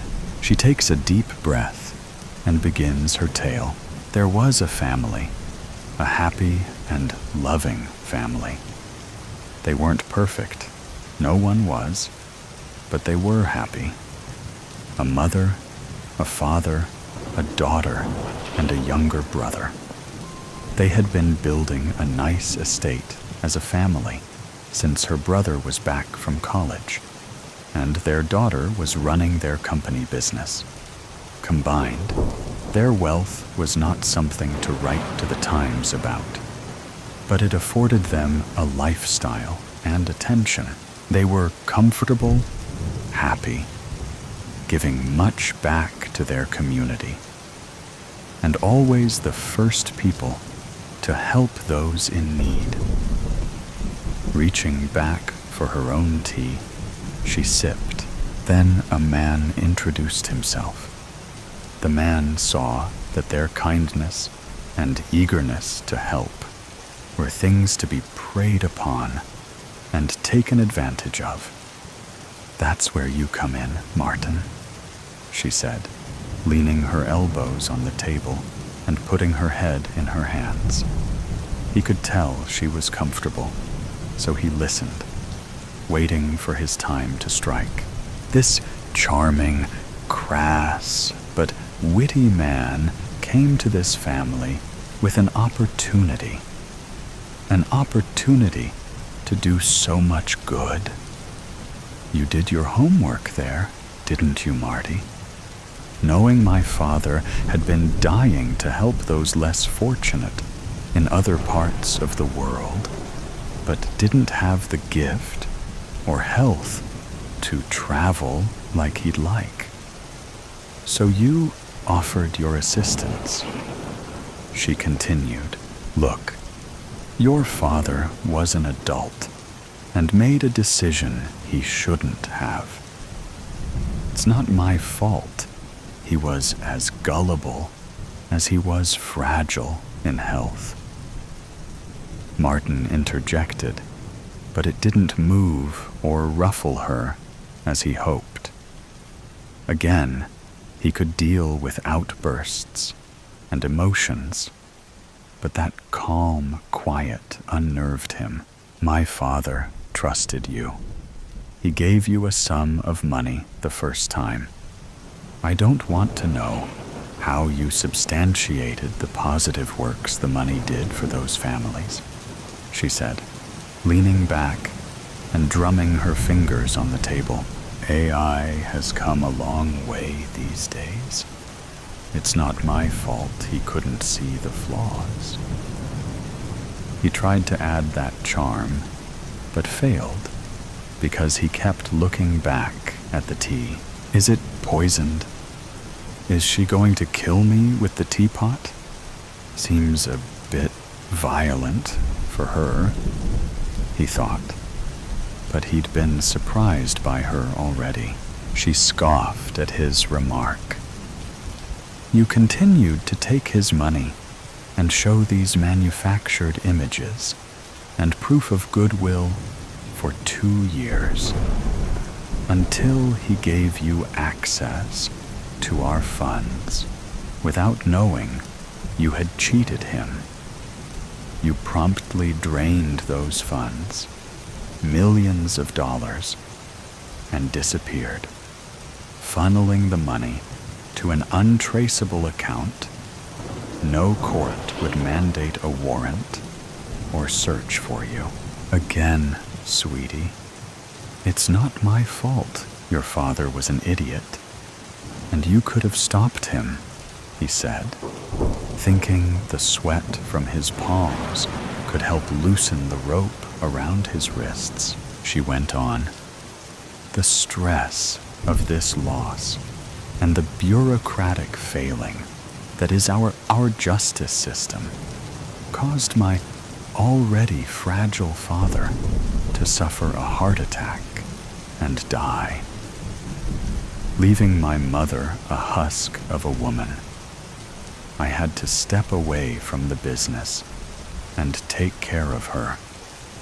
My brother took over the company. You had thoroughly gutted those funds to barely enough to keep the lights on. The debt drowned my brother and his sanity, and he took his own life.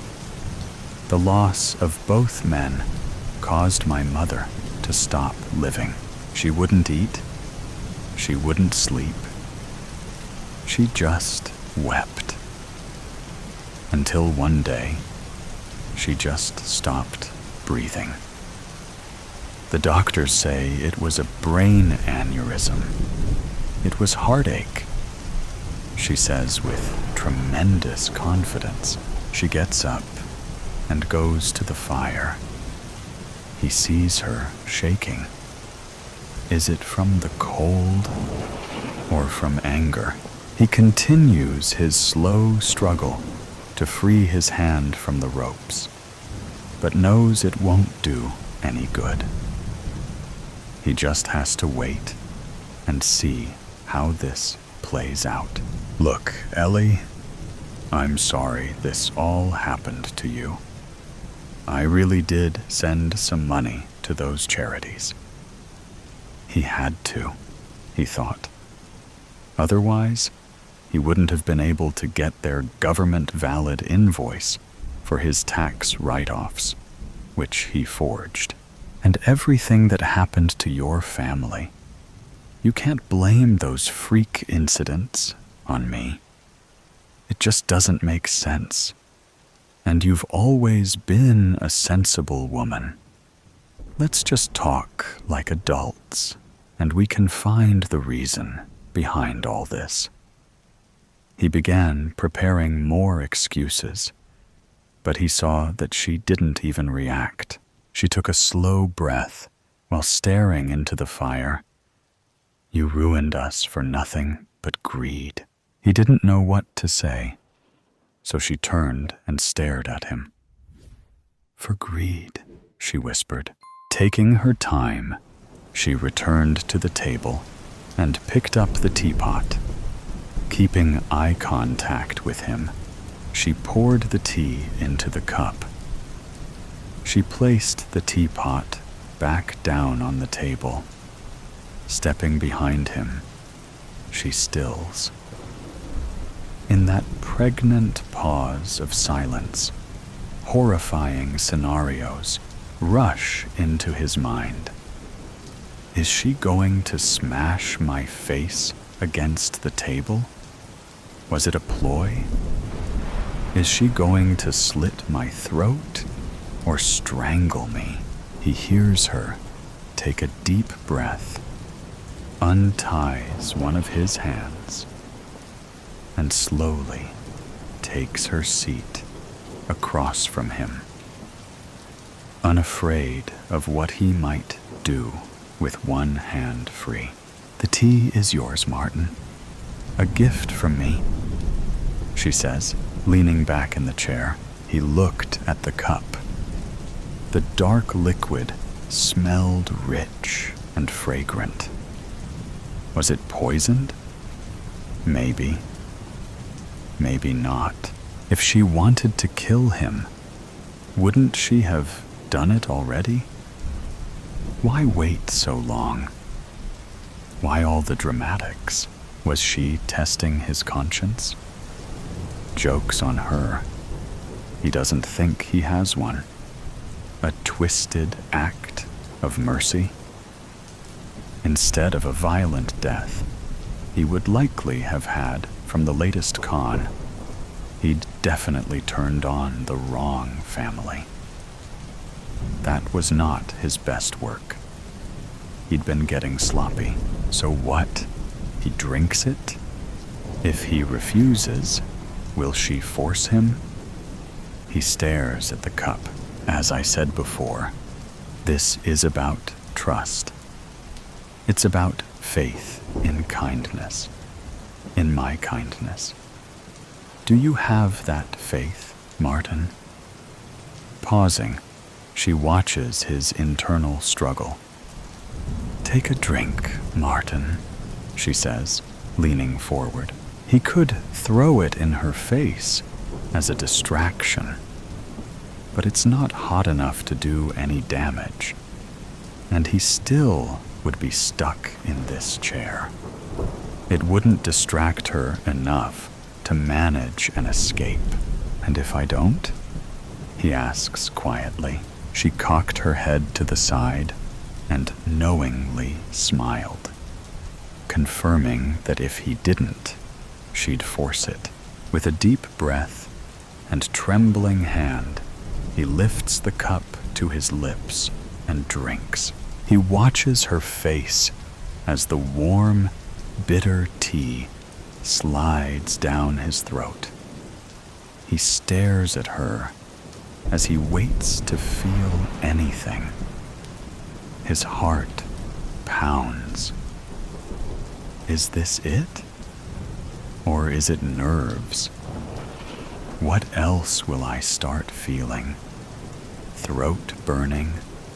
Organ failure? Ellie watches him in silence. Her expression is unreadable. 1 minute passes, then another, and another. He feels no pain. Was there even any poison? Was it just tea? He laughs nervously with relief. He can feel sweat dripping from his face. That's it? That was your big revenge? Making me squirm and sweat? Sneering at her. I knew you didn't have it in you. Weak, just like your whole family. Ellie smiles and leans closer, whispering, Who said the poison works fast? Martin's smug smile falters. He looks at the cup, the back at Ellie's serene face. What do you mean? He blurts out between panicked breaths. She stands and picks up her coat, and he sees her demeanor change to light and easy. Some things take time, Marty. She pauses and smiles at him. It could be days. It could be weeks. It could be in your sleep. It could be during your favorite meal. And it causes a devastating reaction. It could be tomorrow in a crowded room. You'll just have to wait and see and hope. She tosses a kid's Swiss Army knife on the table and walks out. He stares at the closed door in horror. He's alive, for now. But for how long? The fear will never leave him. With every meal, every sip, every breath, he will wonder if it will his last. In the alley, you never know when or exactly where I, the destroyer, will strike. I respect no one, people, animals, houses, or possessions. Hear me roar as I approach. Dark clouds and sky announce my coming. Witness my violence. Trees fall, glass shatters. Puny man-made cars flip over. Roofs are ripped off. Light poles are bent. There is no stopping me. A storm is coming, Mitzi. I can feel it in my old bones, Gladys Moore said to her cat that morning. Better turn on the news to see if the weather people know anything. Gladys had lived in Grand Island, Nebraska all her life. No stranger to storms, she knew what to do and had ridden out several during her lifetime with only major yard cleanup. She wasn't that worried. She had a cellar. But she hadn't met an F5 yet. Mitzi vigorously licked her ears. Inside the canal, pressure was building. Far away in the distance, her sensitive hearing picked up a rumble of thunder. She raced around the kitchen, her fur standing on end and her tail puffed out. If her person knew what was good for her, she would slide underneath the bed soon. Well, that is, if she would fit. Rusty Booman heard the news. Same county, same general vicinity. A twister is headed our way. Rusty yelled at his brother, Charlie. Clothes and shoes were jammed on. A camera was slung around Rusty's neck. The back screen door slammed. Charlie gunned the Chevy farm truck as dust and gravel flew up behind them on the road. Rusty switched the radio on and listened to the newscaster. Turn toward Alda, he said to Charlie. Just then, his phone began flashing. This is the emergency warning system. Prepare for tornado near Alda and Grand Island. Charlie peered up through the truck window at the sky, where greenish-gray clouds amassed. A stiff wind whistled through gaps in the insulation around the truck's doors. Suddenly, the gale held its breath. The eerie silence momentarily chilled the simmering excitement of the young men. Charlie pulled to the road's shoulder. This is it, Russ. Get the camera ready. Our names will be all over TV when we get a close-up picture of the funnel coming down. They will say something like, "Young storm chasers capture tornado touchdown," and we'll be famous. They jumped out of the truck, and Rusty adjusted his camera's f-stops. Later, what was actually said was, "Young storm chasers killed near Alda." Their pickup truck lay in the ditch next to the road. Who knows what happened to the camera and the pictures? They were never found. "Foolish young men," says the destroyer. But there is no law that says that people can't be idiots. They got a warning.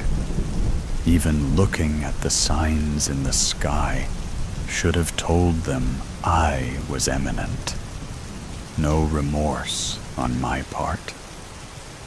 As soon as Gladys saw the darkening expanse above her house, she put on her sturdy shoes and hung a whistle on a chain around her neck. She called her neighbor, Torrance Fielding. "You headed for shelter?" she asked. "Need anything?" "Yep, going down to keep the spiders in the basement company. Got everything I need. You?" "I'm fine. Just got to sit it out." Her tornado safety list was checked. food, warm clothing and blankets, a flashlight, first aid kit, her meds, and water. She put Mitzi in her carrier with a soft cloth on the bottom. After several trips downstairs with supplies and her beloved cat, she closed the basement door behind her. A transistor radio would give her news. She put on her bicycle helmet, lest something hit her in the head, well away from the small windows. Gladys planted herself in a chair with Mitzi on her lap. Mitzi hated being confined and restless. She squirmed and meowed. Outside, the wind rose and shrieked and howled like a possessed animal while they waited and waited. Fear shivered down Gladys's spine. Then a silent lull, somehow more frightening, like the storm was gathering strength for its next onslaught. The house began to shake. Hail rattled down outside like bullets. She covered her head and Mitzi with a blanket. Slam, bang. They could hear wood splintering, objects falling and crashing to the floor above them. Paint cans plunged from the basement shelves, and some ruptured, spattering the cement with color. A suffocating pressure bore down on Gladys's chest. Rising dust made her cough. Her heart pounded, and her breath came in gasps. Panicked, she yanked the covering off herself. Bright flashes of light could be seen through the shattered window panes as the tornado passed over them. Debris from outside whooshed in through the broken windows. Mitzi attempted to claw her way out of her prison, but Gladys held her fast. Had hours passed? Again, an ominous hush after the storm had passed over them. But Gladys sat still for minutes, squeezing the carrier against her shaking body. Mitzi let loose a yowl. "We're safe, sweetie." "We made it." Slowly, Gladys stood. Her shoes crunched over broken glass, blown clear across the floor. Avoiding the paint puddles, she grasped the handrail with one hand and climbed the stairs to the door leading back into her house. It would not open. She jiggled the handle. Nothing. She set Mitzi down on the stairs and pushed her weight against it. Wouldn't budge. No way could she crawl out those dinky basement windows. Anyway, she'd be cut to pieces. Wasn't there a hammer down here somewhere? Yep, it had fallen from its perch on the pegboard. My strength isn't what it used to be. These doors were made solid. Not such a great thing right now. She kept hammering without much result. Sweat rolled down her face. She should be glad she'd survived. But now being trapped was scary too. Mitzi wasn't helping. Her plaintive cries grated in Gladys's ears and made her more on edge. She set her weapon down and rubbed her forehead. To her surprise, her fingers came away bloody. When had she got injured? Now it hurt. But when she looked down, her eyes rested on her whistle. She blew with all her might, while Mitzi flattened her ears. Hours later, when Torrance was able to exit his own house, which had been flattened by the big oak in his yard, he hurried to Gladys and heard her now faint whistle. He shook his head in wonder. One wall with a door stood. Otherwise, her house was a pile of rubble. "I hear you, Gladys," he shouted. "I'm going to get you out." The destroyer laughed as he barreled down the countryside, wreaking devastation as he went. Even the people like Gladys, who planned ahead, aren't completely safe from me. I demolished her house. She's homeless now. But like others, she might rebuild. Spawned by a thunderstorm, I'll gather strength again soon and plunder this same area. Crazy people. There's a reason why they call it Tornado Alley. The veil bloom. Elwyn absorbed the gentle coastal wind as it caressed her face from where she sat within the moors that lined her village. Stray wisps from her plaited, brown gold-streaked hair broke free as it was picked up by drafts. Distant sounds of the nearby market where she worked were a pressing reminder that she had stolen extra minutes to escape work duties. The red knitted hat protecting her ears played tug of war with the increasing gusts that rippled through the purple heather as she ran back towards the busy village, only looking down to ensure she did not step on any wildlife going about their day. Without warning, a darkness encroached the sky, and a slow, thick mist curled around the young woman's path. Elwyn became a static pillar of fear, watching the tendrils of mist reaching out and parting the heather, beckoning her to change her path, unable to sense beyond the darkness that strangled out the rest of the world. Elwyn tensely focused her vision on what the dark magic revealed. Something was glowing intensely. Elwyn tenderly progressed her nimble feet, feelings of fear and interest arguing with one other. She came upon a ruby-red thorned bush, isolating an intense, majestic amethyst glow beneath it. A faint whisper trickled into Elwyn's ears.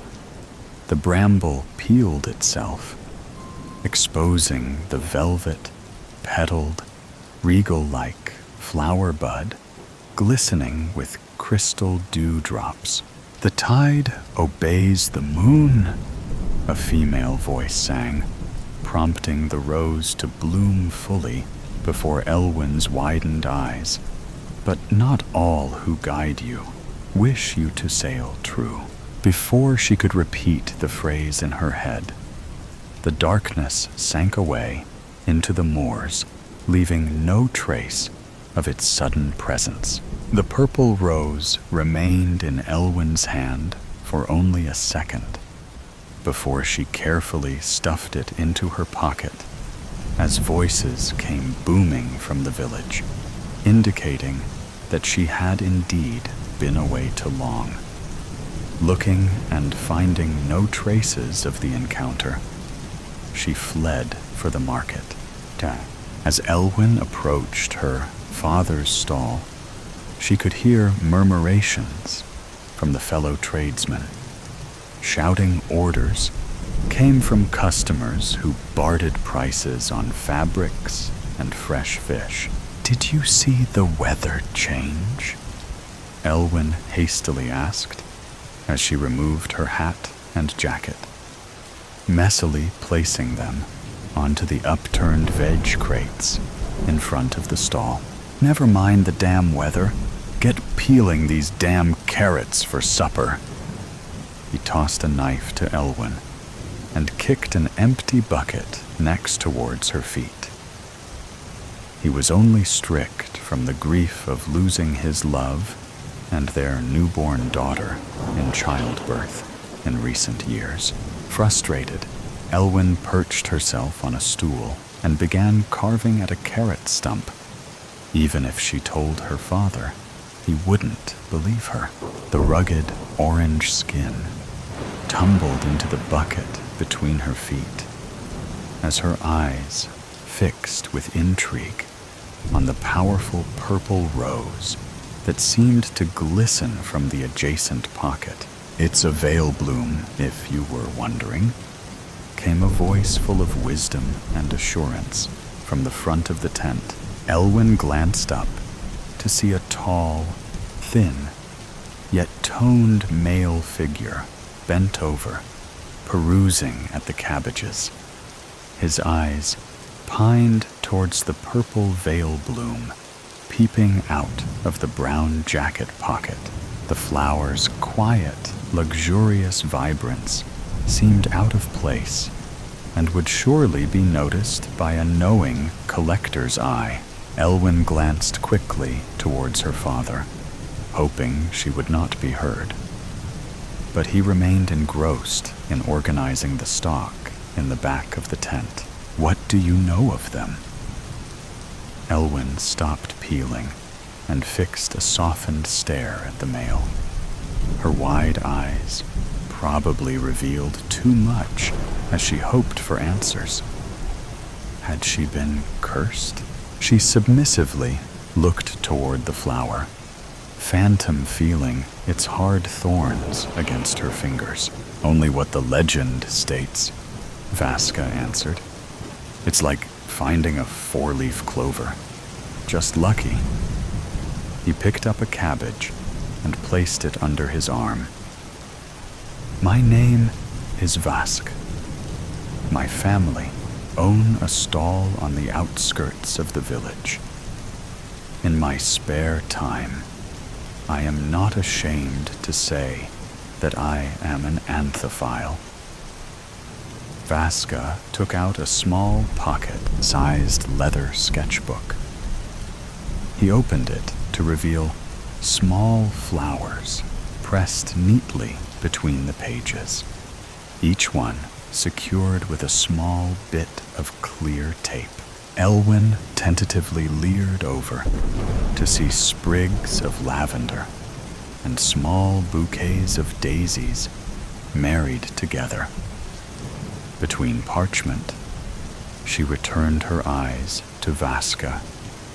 His emerald eyes cut sharp against the copper curls that framed his softened jawline.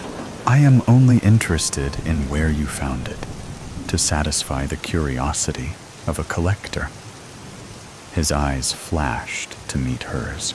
"I found it in the moors," was all Elwyn offered, indicating that if Vaska was to hold the cabbage in the crook of his arm any longer, he was to pay for it. Embarrassed, he hastily put his hand in his pocket to search for payment. Bringing out 2 silver coins, he placed them on the wooden trade table that bore the produce. "Thank you," Vask smiled as he grabbed 2 more cabbages. "Keep the change, and if you are into books, come by the stall tomorrow." He kept Elwyn's stare as he retreated into the market crowd. "Oi!" shouted Elwyn's father. "Are we getting supper tonight, or do I have to finally skin the cat?" Her father was stood holding up the rear tent flap, peering in with disappointment. Startled, Elwyn kicked the bucket back between her well-worn leather boots and continued to scalp the skin from the carrot, stealing glances at the veil bloom in wonder of its true intentions.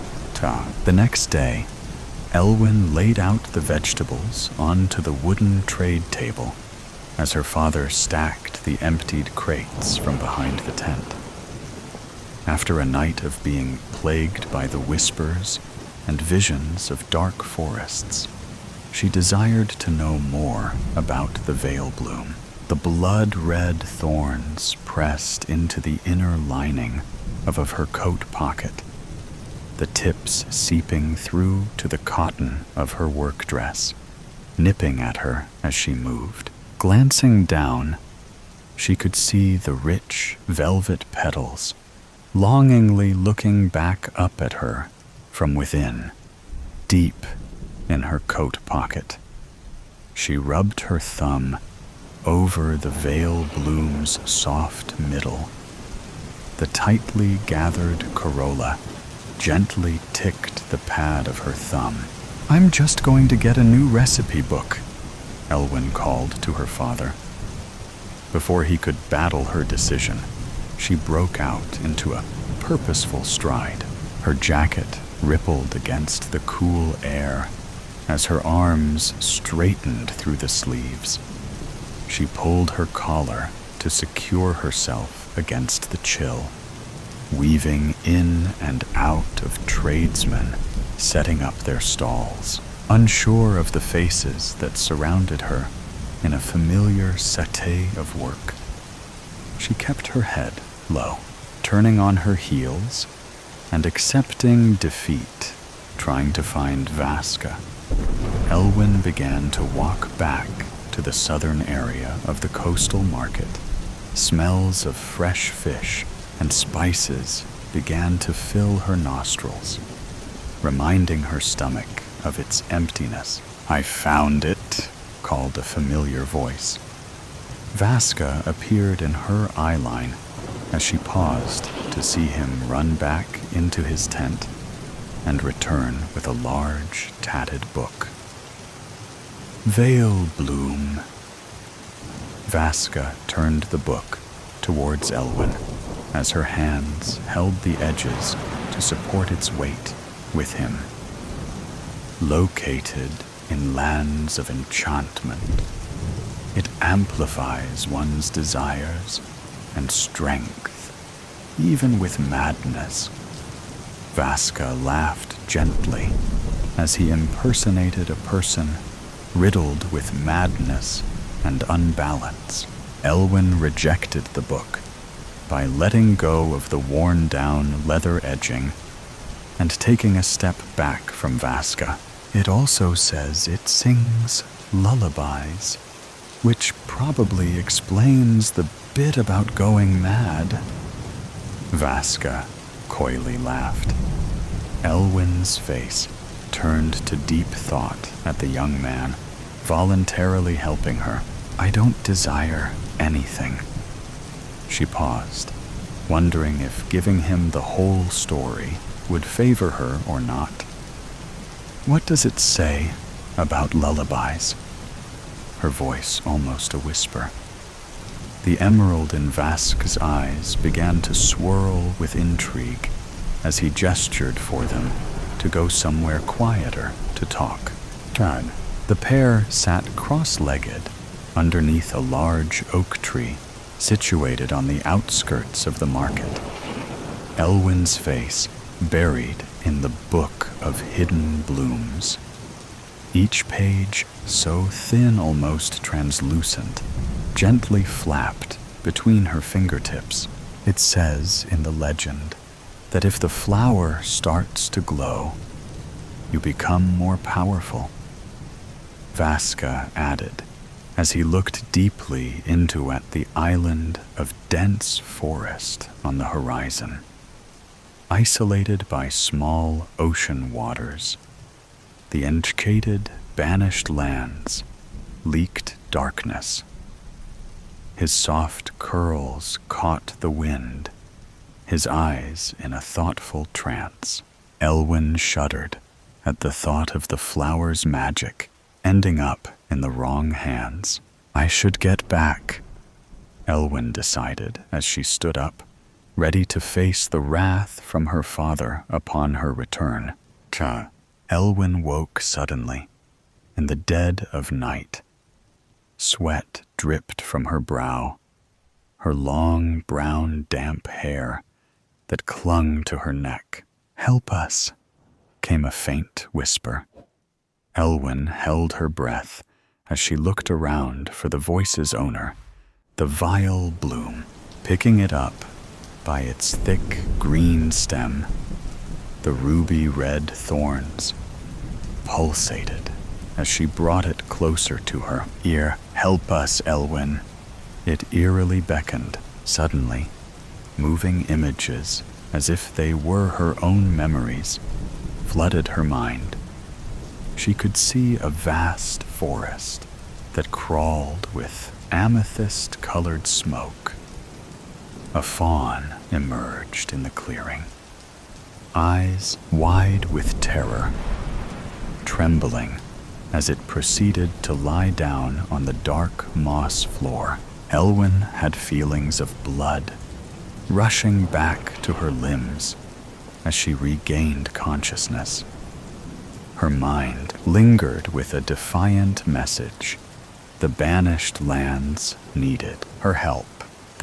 Her head swiveled around to the oak tree beyond the market border, to see an elbow bent from behind it, as if someone was sat down with their back to it reading. Elwyn gingerly walked over to them, hoping the white cotton shirt belonged to Vaska, and not someone who would alert her father or challenge her in any way. Reassuringly, Vask sat with the heads of bluebells crowded on the bend of his knee as he pressed them into his sketchbook. He looked up to see a panic-stricken Elwyn. "What's the matter?" His face matched her concerned look. "The veil bloom showed me something," Elwyn bleated softly under her breath. "I don't know the meaning of the vision or the dream," Vasquez started, after hearing the story from Elwyn. He stared again at the island of trees isolated by small ocean waters, wondering if the legend is true of the banished lands. "If we go there, do you think we will die?" Elwyn asked with hope of a good answer. Vaska didn't respond. He continued his longing stare towards the banished lands. "I just know that this dream felt more real than any other I have had," Elwyn continued. "The fawn seemed terrified, not of me, but of something I don't think I could see. I think we should try to help it." Elwyn removed the veil bloom from her pocket. Its petals had begun to wilt at the edges, curling in as if it were ready to die. "What I have done?" Elwyn softly asked herself under her breath. Had she stayed in the market that day, she wouldn't be having nightmares caused by florals. "I don't think it's something that you have done," Vaska replied, as his eyes glinted with what seemed like excitement. "I think it's more about what you could do to help." Once they beached their stolen rowing boat amongst the cold brown sand on the shore of the banished lands. The atmosphere hung heavy as life drew to a whisper, and then to a flat silence. "What does your love of flowers tell you now?" Elwyn asked Vaska, with a tint of amusement, at the moss-strangled rocks that decorated the forest floor. Not even the twigs beneath their feet made a noise as they progressed deeper into the darkness. "Nothing yet," Vaska gently replied, as they descended deeper, deeper into the towering forest. Elwyn tripped on a rock, twisting her ankle slightly. "Careful," Vask panted as he grasped a hold of her elbow, prompting a powerful vision into Elwyn's mind, causing her to spiral in between memories, not her own.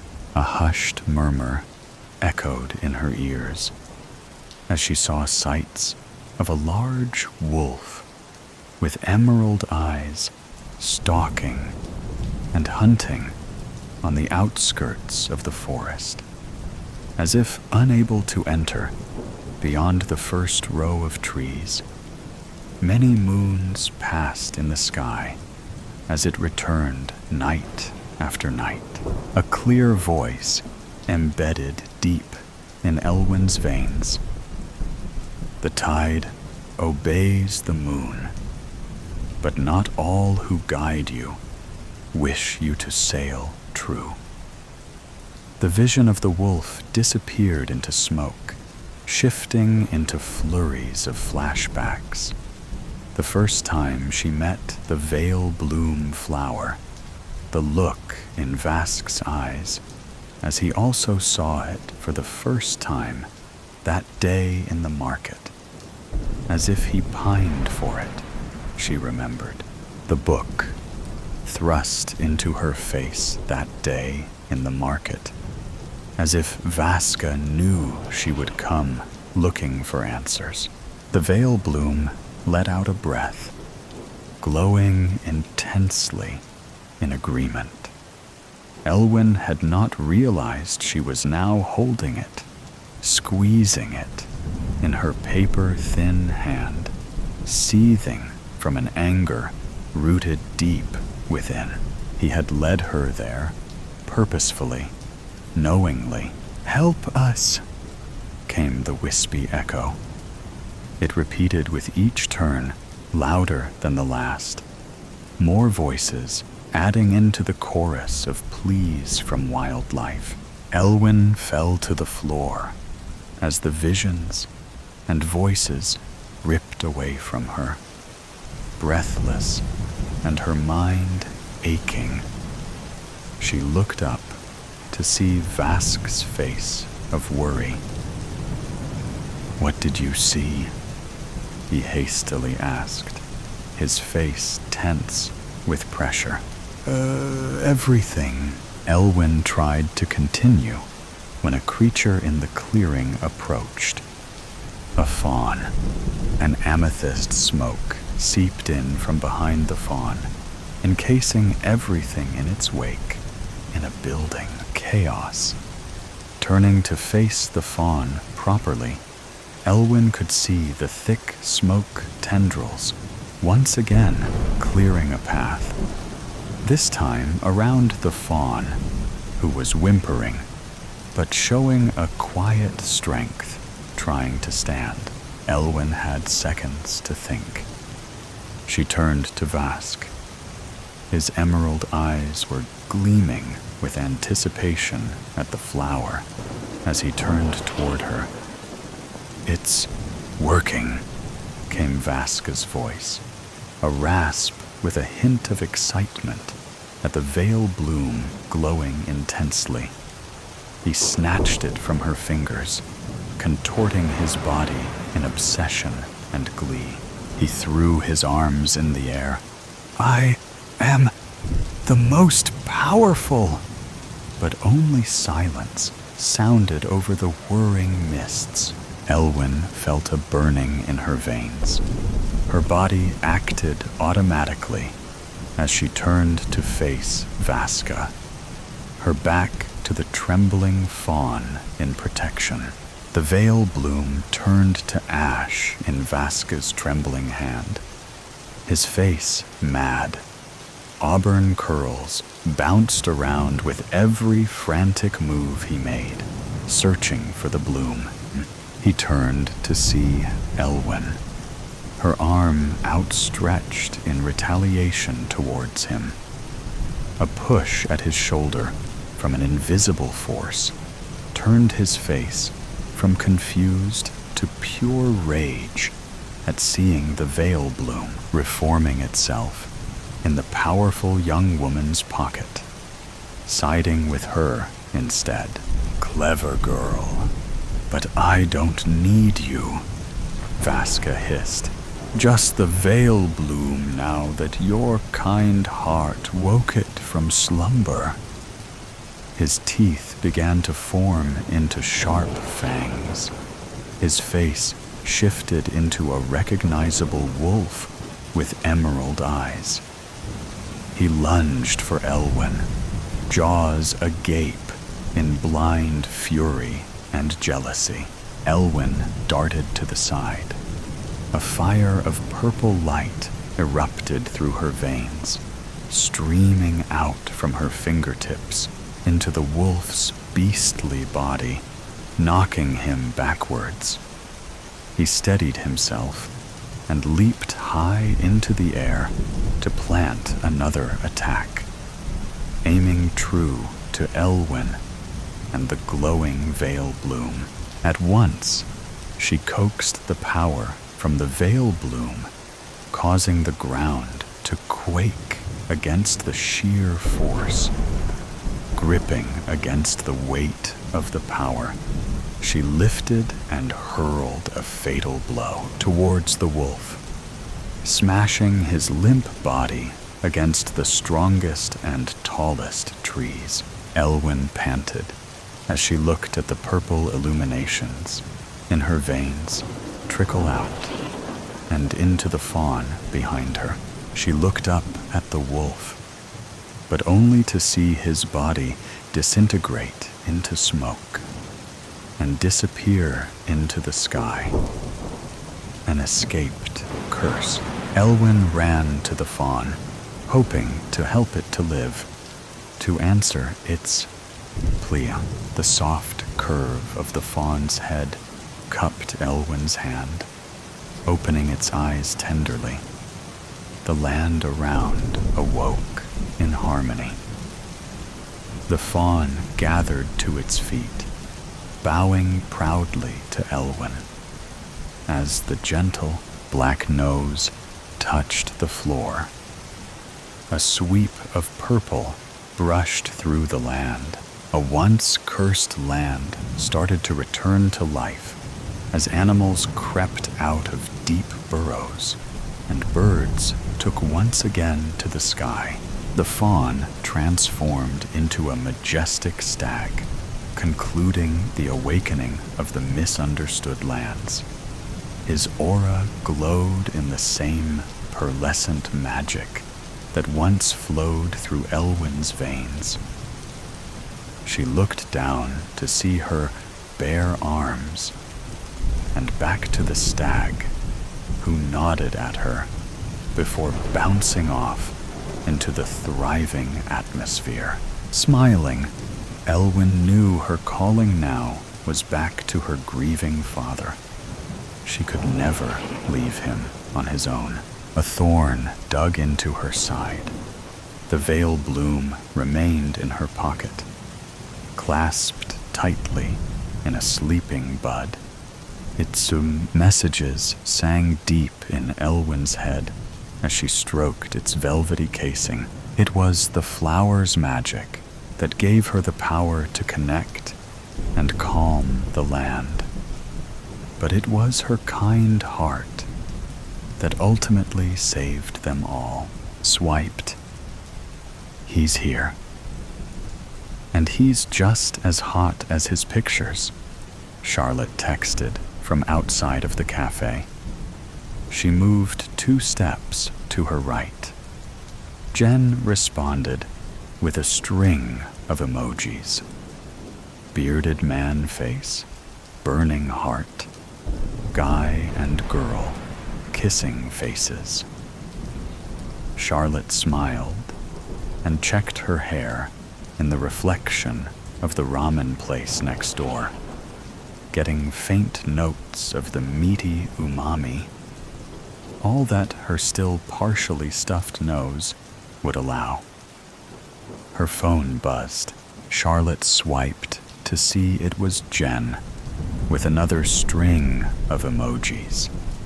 Sweaty face, fire, tongue, peace hand symbol, yum face, eggplant, peach, splash, snoring face, quickly followed by have fun, winking face. Charlotte applied lip gloss with her freshly manicured hand, pink nails matching her pick lip gloss, fluffed her hair, and snapped a selfie. Sending the filtered picture to Jen, she typed, "I'm going in." Jen hearted Charlotte's selfie and responded, "Sweep him off his hot feet. Call if it gets weird. I'll be right there." Charlotte hearted the message, stood up straight, shifted her shoulders back and down, and pouted her lips and eyes, the face that always attracts attention. Charlotte and Alex had been talking for 2 weeks. First through the app's messenger, then texting, then hours-long conversations in the evenings. She finally agreed to a date, in public, during the day, at a location of her choosing. Charlotte, 29, was growing tired of the bar scene, the one-night stands. She enjoyed the attention, but she craved a man she could still stand on Sunday, a man she could go on a proper date with, spend an entire Saturday with wearing t-shirts, watching movies, and ordering takeout. She wanted a boyfriend, one she could introduce to her parents, a boyfriend she could marry.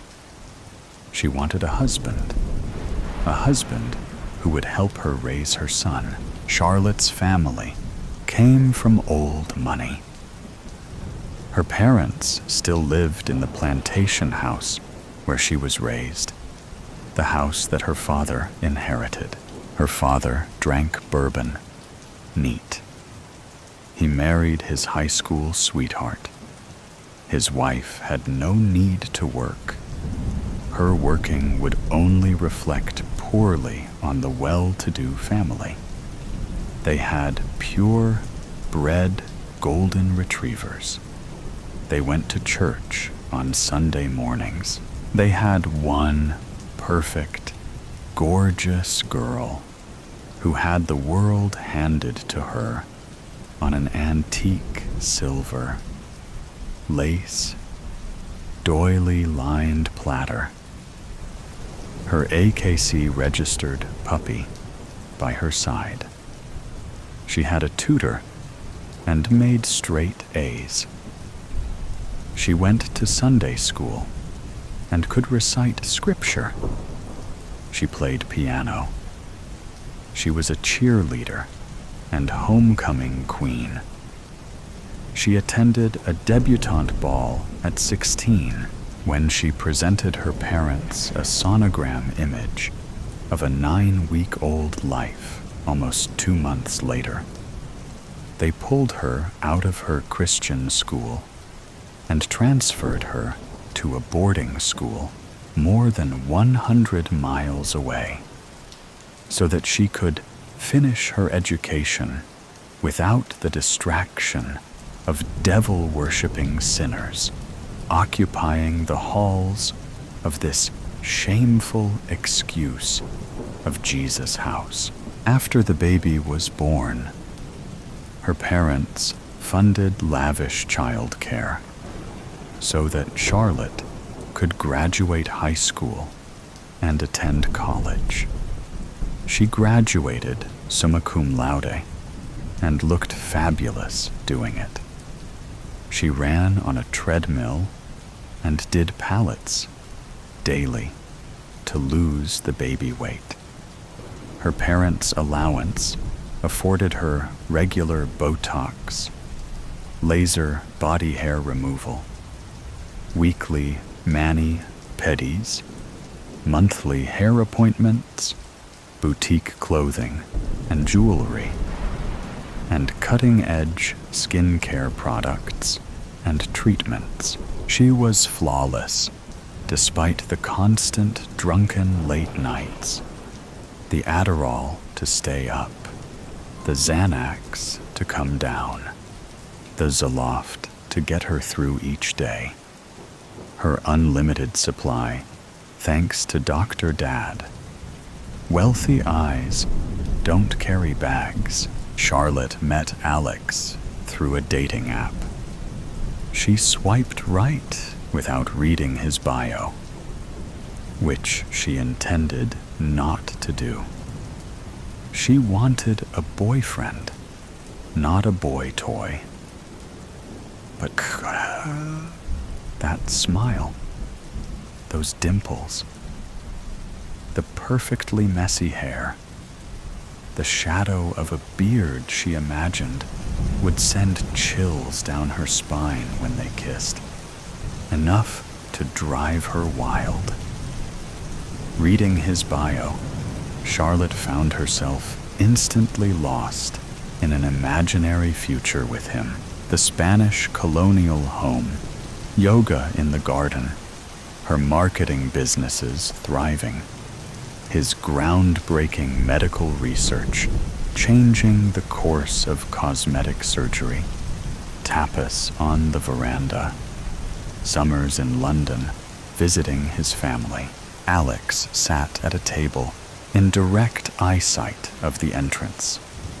A perfect man at a perfect table, far enough from the entrance to escape the heat, but well within the afternoon glow, bathing his skin in gold, and within clear view of her favorite barista, Naomi. Naomi always anticipated Charlotte's every need and filled it before Charlotte noticed what she lacked. Charlotte strutted directly towards Alex, the light forming a halo around her flawless silhouette. She smiled and waved to Naomi, whose facial rings shimmered in the sun. Alex stood to greet her, dressed exactly as she imagined he would. Beige linen pants, vertically striped cotton shirt with a deep V-neck, and pristinely clean brown leather sneakers. He smiled. "Wow," he said. "You're even more gorgeous in person." His British accent, the icing on the perfectly constructed cake in front of her. "You are looking quite good yourself," she responded. Alex leaned in for a friendly kiss on the cheek. Charlotte stepped back, placing a hand between their faces. "I'm still getting over this," she grimaced, pointing in the general direction of her face. "Gotta love those summer colds." "I understand." Please, sit," he invited as he pulled out her chair. Charlotte sat and smoothed the skirt of her silk mini dress. "What can I get for you? I'll place the order for us. I'll take a chamomile tea with honey and lemon, please." "Right." Alex stood at the counter between two glass cases of freshly baked muffins, scones, cookies, and tarts, a large basket of fresh fruit in front of the register. Charlotte watched him place their order. Her chamomile tea and his tall, black Americano. He was very polite to Naomi, charming, almost flirtatious. He tapped his phone on the card reader to complete the transaction. He turned to meet Charlotte at the table, but changed his mind. Actually, can I purchase one of those peaches? They look delectable, from a local orchard. Perfect time of year, Naomi answered. Alex peeked around the basket and selected one. How much? He asked. Naomi smiled. On the house? Alex looked at Charlotte, then back at Naomi, confused. You're a friend of Charlotte's. She keeps us all employed. Naomi winked at Charlotte, who returned the playful look. The cafe's owner, Tracy, approached Naomi then. See you in the morning, kid. I'm heading home. She slung her computer bag over her shoulder, exposing a bandaged pinky. Cat scratch you again? Naomi joked. Damn plastic wrap. Sliced it right open. Naomi nodded. Call if you need anything. Otherwise, I'll meet you here, bright and early, Tracy said sarcastically. You know you can just give me a set of keys, and you can sleep sometimes, Naomi called to Tracy on her way out. Tracy smiled and winked. Keep up the good work, kid. You'll get there. Tracy disappeared into the sunlight. Back at their table now, Alex joked. I didn't know I was with a local celebrity. Shall I pick up the drinks when they're ready? Naomi will bring them right to us. Brilliant. So, Charlotte, we meet at last. He placed his peach on the small plate Naomi gave to him and unwrapped his silverware roll. Naomi appeared with their hot drinks, your tea with honey and lemon, and your Americano, black, she recited as she gently placed the hot mugs in front of them. Thank you, Naomi, Charlotte said, as the barista walked back around the counter. Yes, we meet at last. She squeezed lemon juice into her tea and stirred in some honey. Cheers! Alex held up his mug. Cheers, Charlotte mirrored. I thought you Brits drank tea over there. Well, when in America, as they say. Alex sipped his coffee. So, tell me more about your first few days at the hospital. Not the onboarding stuff, or the people, but the work. The meat and potatoes, as we say. Charlotte rested her elbows on the table and cradled her chin. She was all his, right? I mean, where to start? I am just gobsmacked. Alex's face lit up. The operating theater they built is suited for the Queen. Top surgeons will fly in on a weekly basis for my lecture. From there, training. Who would have thought my research would have the reach it has? And cosmetic surgery is growing more and more by the day due to increasing accessibility. Now just imagine. I mean, costs will be reduced considerably. As Alex went on with his research, Charlotte drifted off into daydreams. She wasn't interested in his work. She was interested in his paycheck, his face, and his body. She nodded and smiled, raised her eyebrows from time to time, inserted an interested "oh" occasionally. As he talked, she devised a plan to hook him for good. Before he knew what hit him, he would be her husband, stepfather to to her son. She entertained his dissertation about facial symmetry and flesh, even as Naomi visited to see if they needed anything. Alex's eyes were locked on Charlotte's, so animated, eyes wide, arms gesturing this way and that. Charlotte gave Naomi an apologetic look and motioned that they were fine.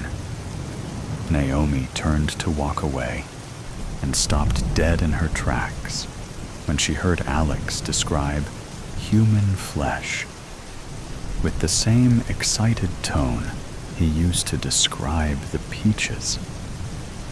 She glanced back at Alex, whose back was to her.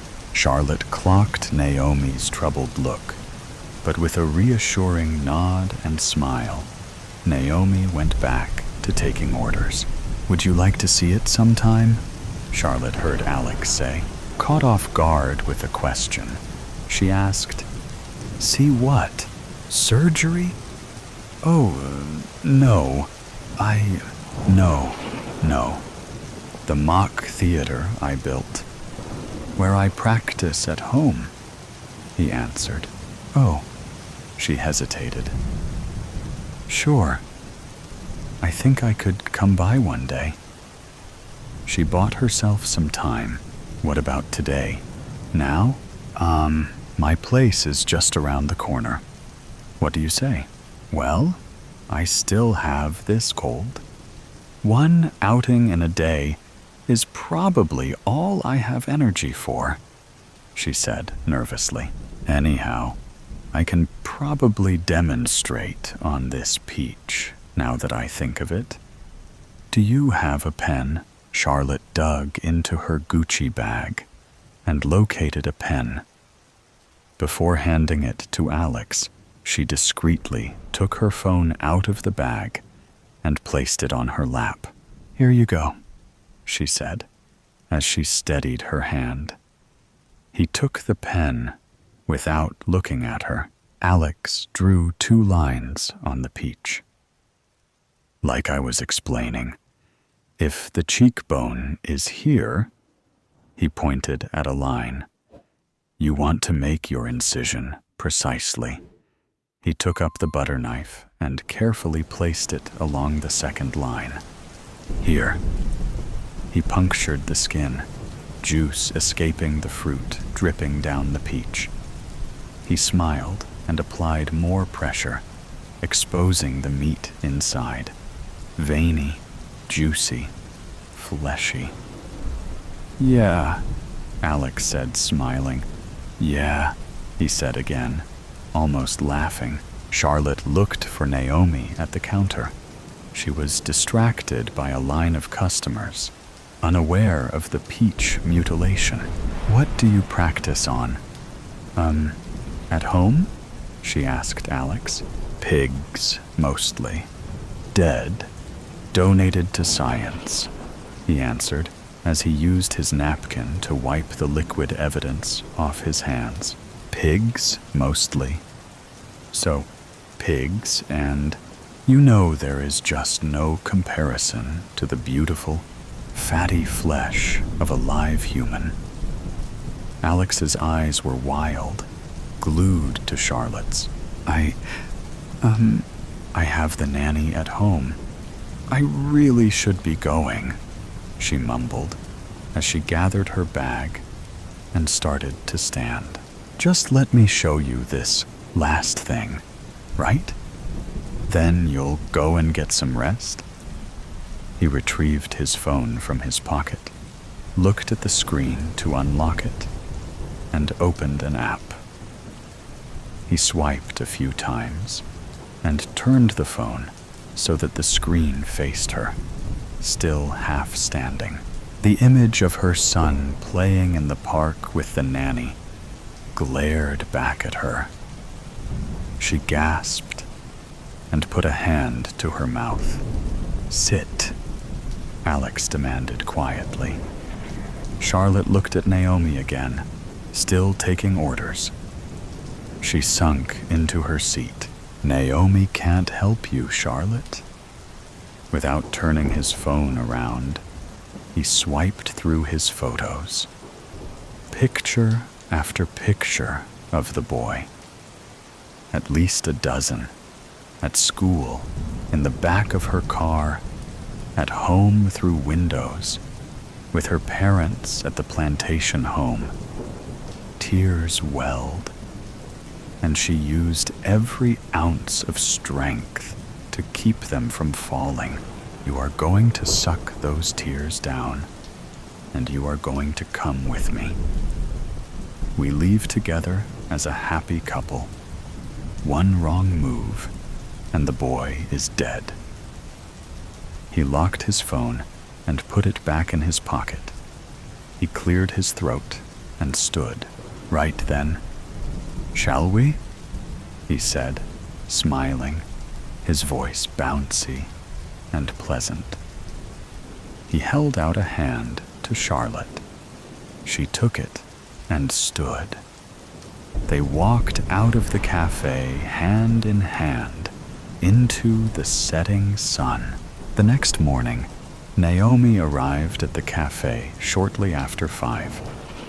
Without keys, she'd be stuck outside waiting on Tracy, so she never arrived on time. After letting herself in, she stuffed her backpack in the cubby below the register. She clocked in, pulled her phone from her back pocket, found the playlist she wanted, and plugged it into the cafe's sound system.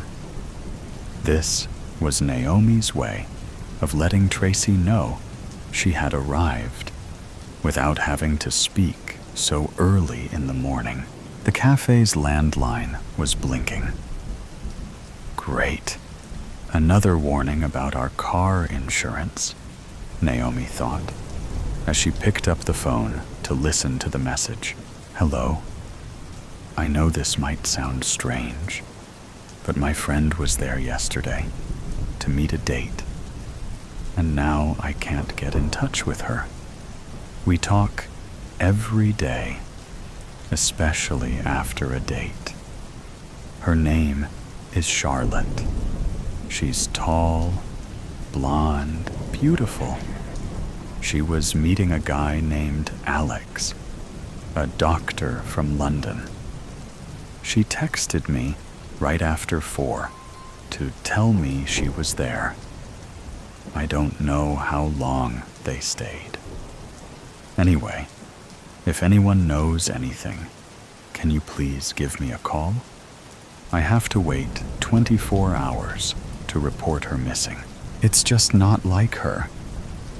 My name is Jen, by the way. Jen said her number before Naomi had a pen and something to write on, so she started the message over. At the end of the second listen, Naomi wrote down the number on a napkin and placed it under her phone. She wasn't calling anyone at that hour. Besides, Naomi sort of knew Charlotte. She wouldn't be surprised if she left with the weirdo and was still naked in his bed, sleeping off another drunk. Naomi continued with her morning routine. She opened the bin of Colombian breakfast blend beans. She grabbed the large scooper and looked down at the beans. She screamed and dropped the scooper. "Tracy," she pleaded. "Tracy, come out here." No answer. No sound. She pulled her phone off the cord, music still playing through her phone's speaker, and dialed 911 without pressing send. She looked around and tiptoed back to the coffee bin to confirm her nightmare. 2 pinky fingers, lifeless on a pile of beans, one with a perfectly manicured pink nail, one with a band-aid wrapped around the knuckle.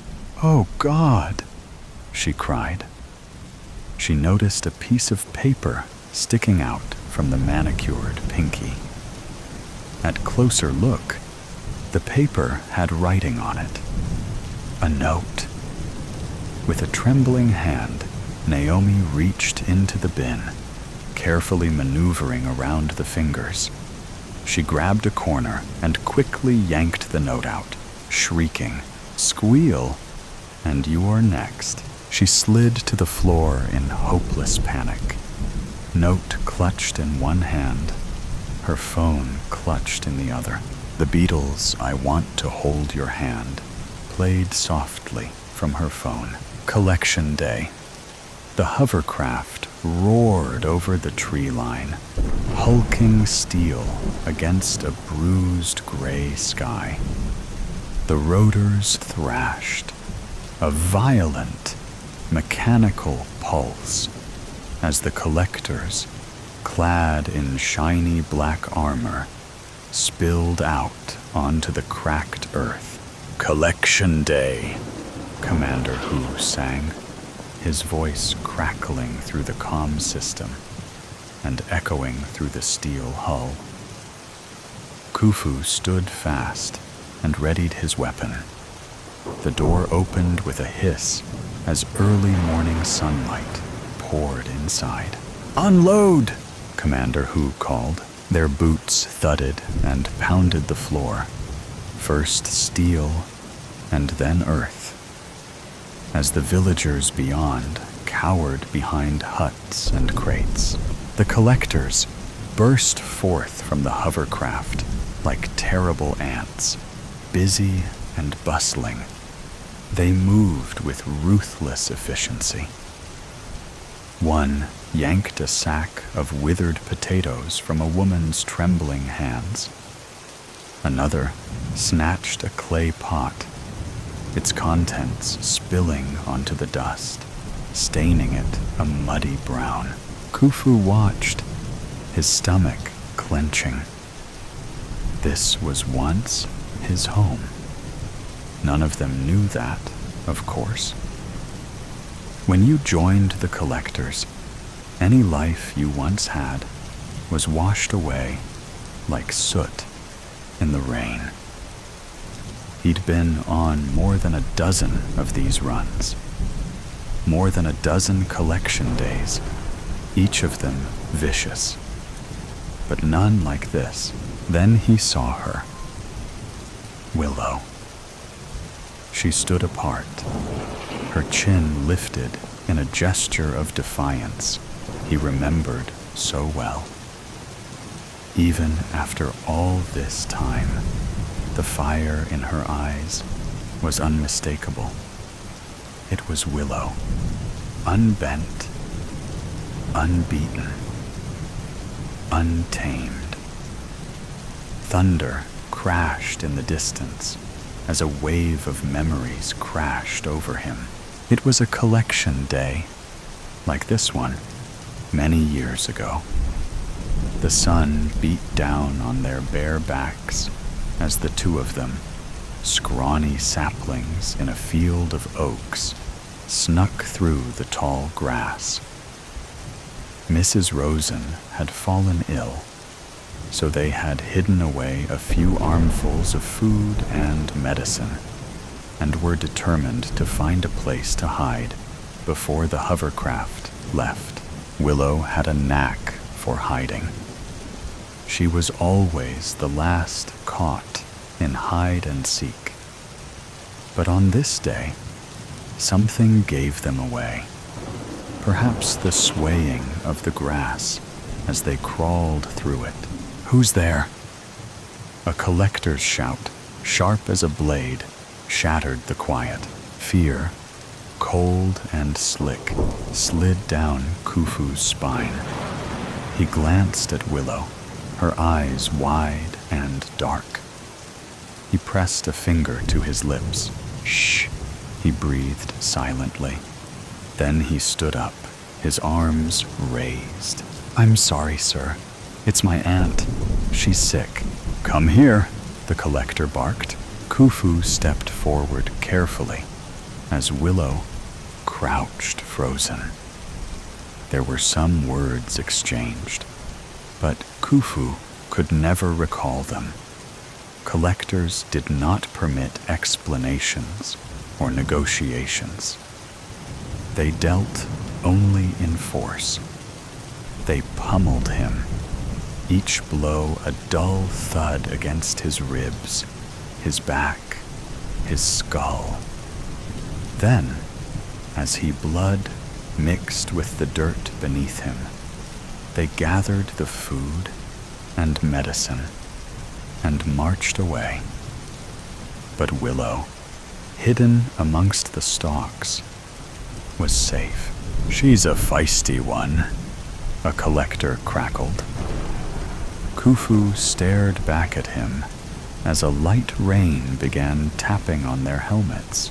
Willow, cornered, lashed out.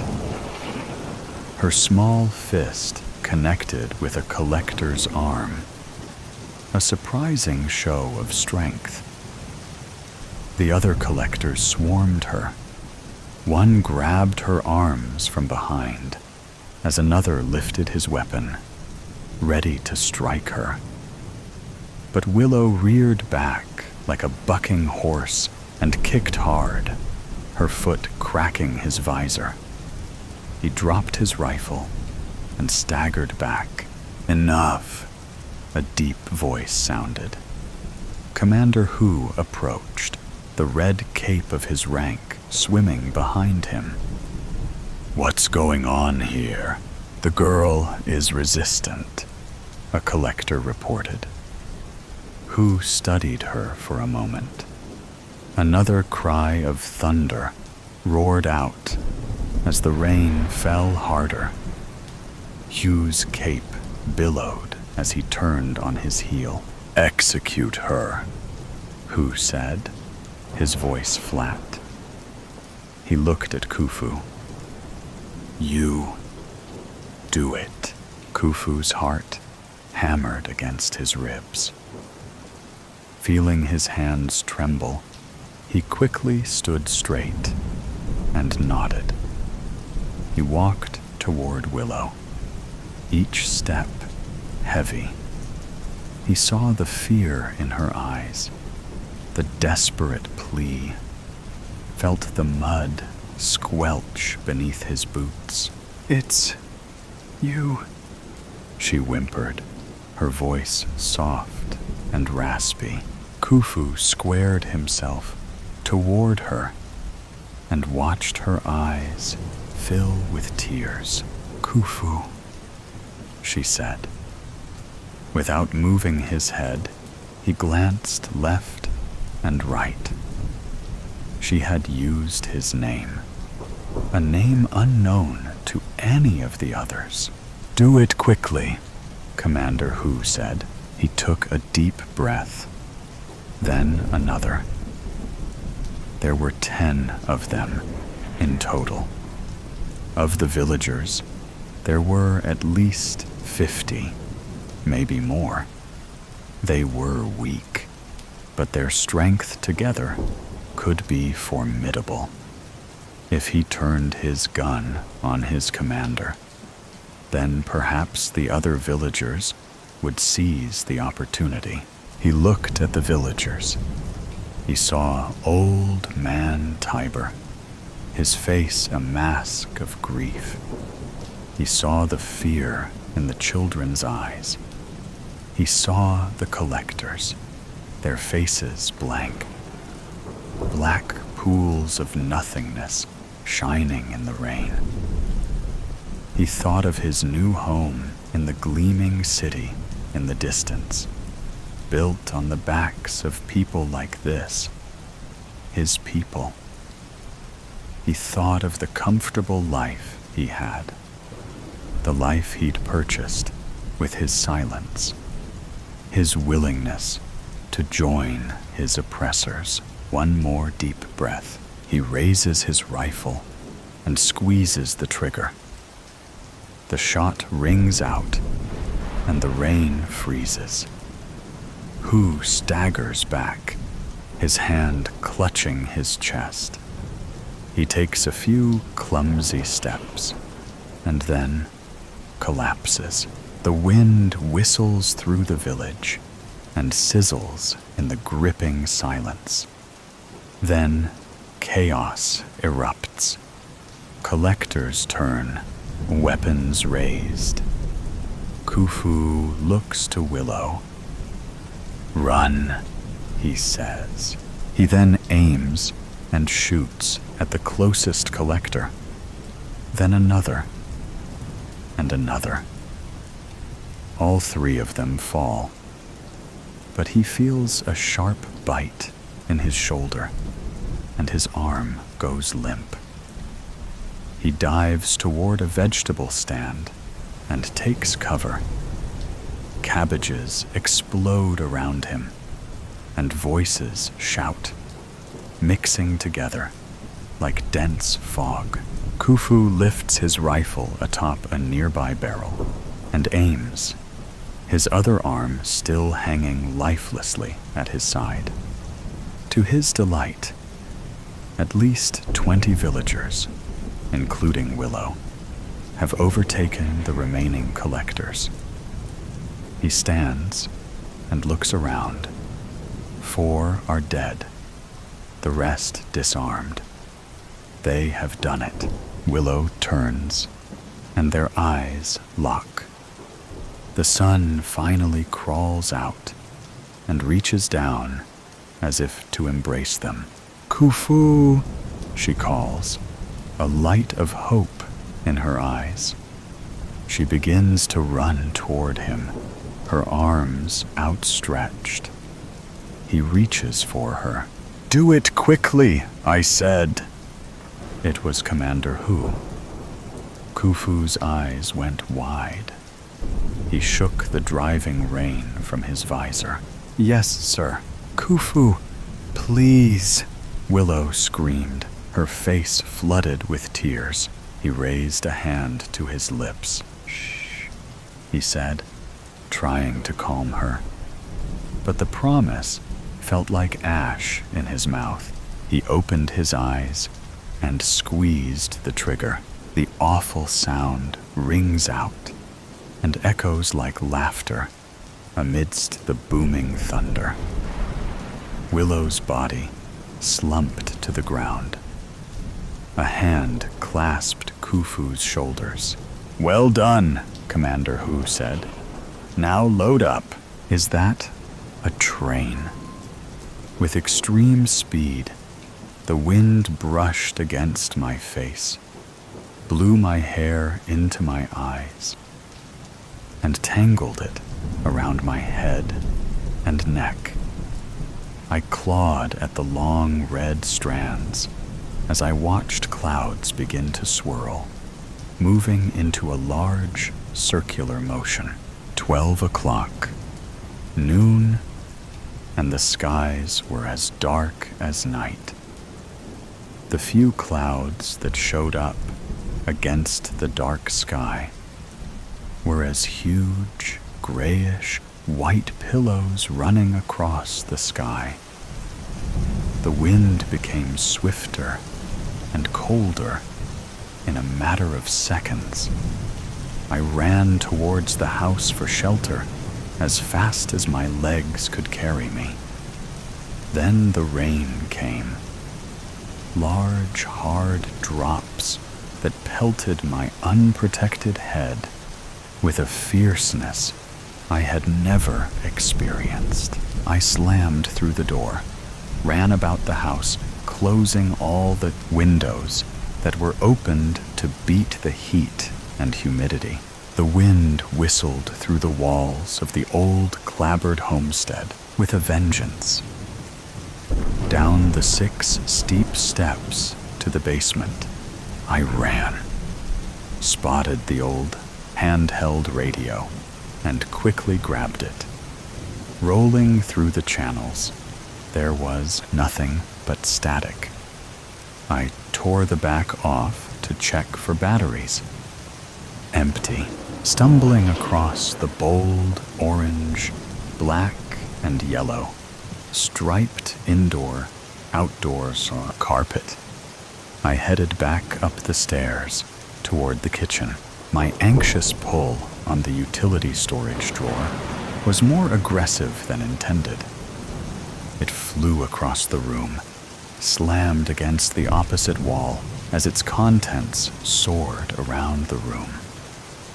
I located the batteries and began to move in that direction.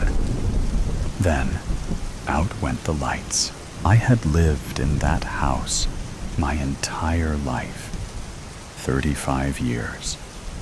But it was still difficult to find my way across the room on my hands and knees in the dark. Finally, I made it across the room. In the process, I rammed my head into the cabinet door. The batteries lay within reach. After slamming the batteries into the old radio, I ran back to the basement to find a flood. Water rising, now licked at the second step from the bottom. Suddenly, the rain stopped, and the wind stopped blowing. It was too quiet. I looked out the back door window. The sky, still black as night, made it hard to see what was going on in the sky above. I looked all around. Nothing but blackness.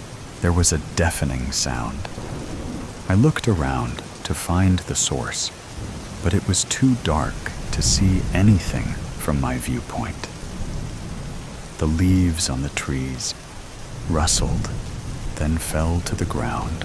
The noise was so intense, I thought I was hearing things. A low whistle, accompanied by a chuka, chuka, chuka, mixed with a loud scream that grew into something painful. I covered my ears with my hands, unsure if the scream came from me or elsewhere.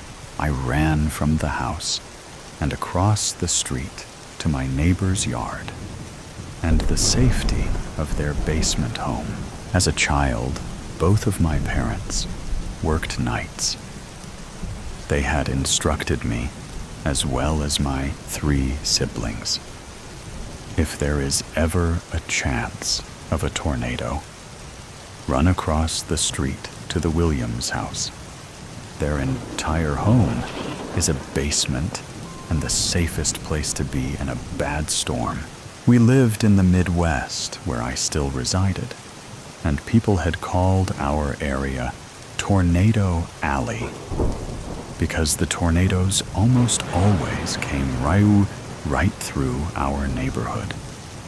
This caused destruction, with much expense for replacing things like roofs, sheds, cars, and trucks, and sometimes even livestock. As an adult, I still take my parents' instructions to heart and run to my neighbor's house when necessary. Alice opened the door and dragged me in.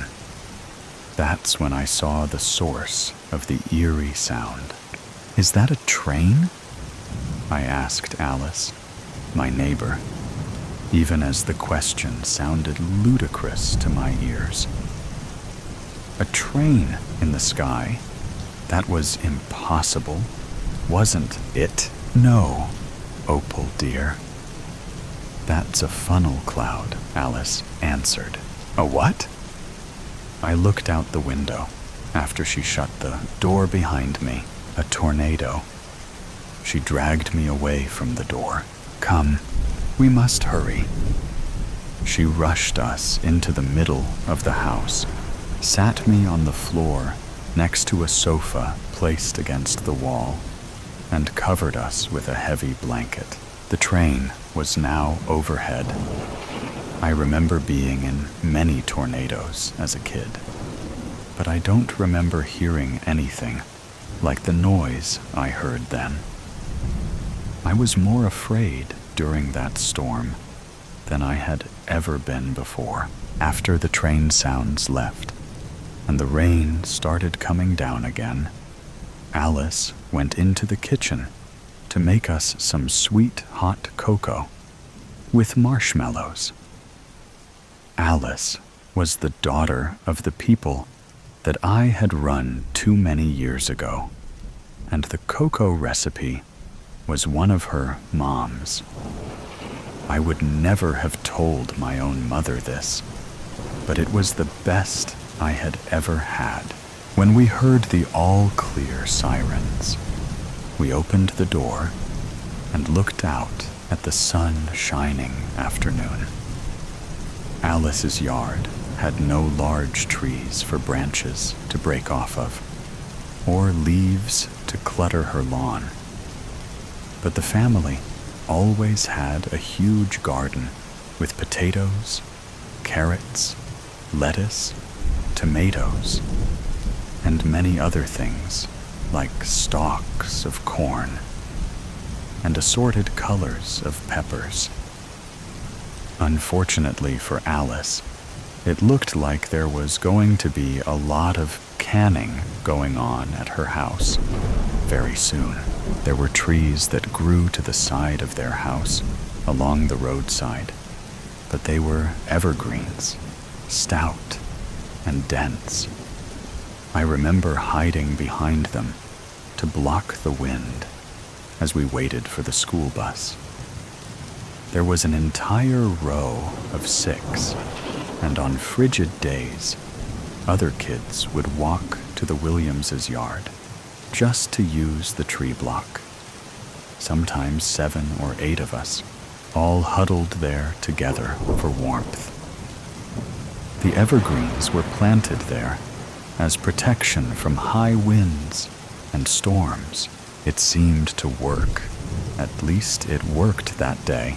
I looked across the road toward my house and noticed the roof would need some shingles replaced, something I had learned to do at an early age, since we lost them so many times. Most insurance companies want to charge a premium for living in that area now, due to recurring claims, but it's worth it most of the time. If it's only a few shingles, I normally wouldn't have bothered with the claims. I would just do the job and have done with it. That practice also kept my policy premiums down. When I got home, I toured the house looking for damage, which was aplenty. 2 broken windows. Our shed had blown over the fence into my next-door neighbor's yard, crumbled against one of their trees into a large metal ball. Other than the flooded basement, the rest of the house looked in surprisingly decent shape. The water in the basement would recede in time, and with the application of a little mold repellent, the standing water cleanup should be fairly easy. I now know what a tornado sounds like. I guess I've been lucky over the years. That was the only time I was that close to a tornado. I used to hear stories from folks in the area talking about seeing and hearing a tornado. Each tale was just a little different. Some said it was like an airplane coming in for a landing. Others said it was like a car crash with metal tearing and brakes squealing. I only ever heard one person say it sounded like a freight train. Wheels rolling over tracks, brakes squealing, and cars swaying from side to side as they took the curves. I can attest. That is the sound I believe a tornado to be like, a train.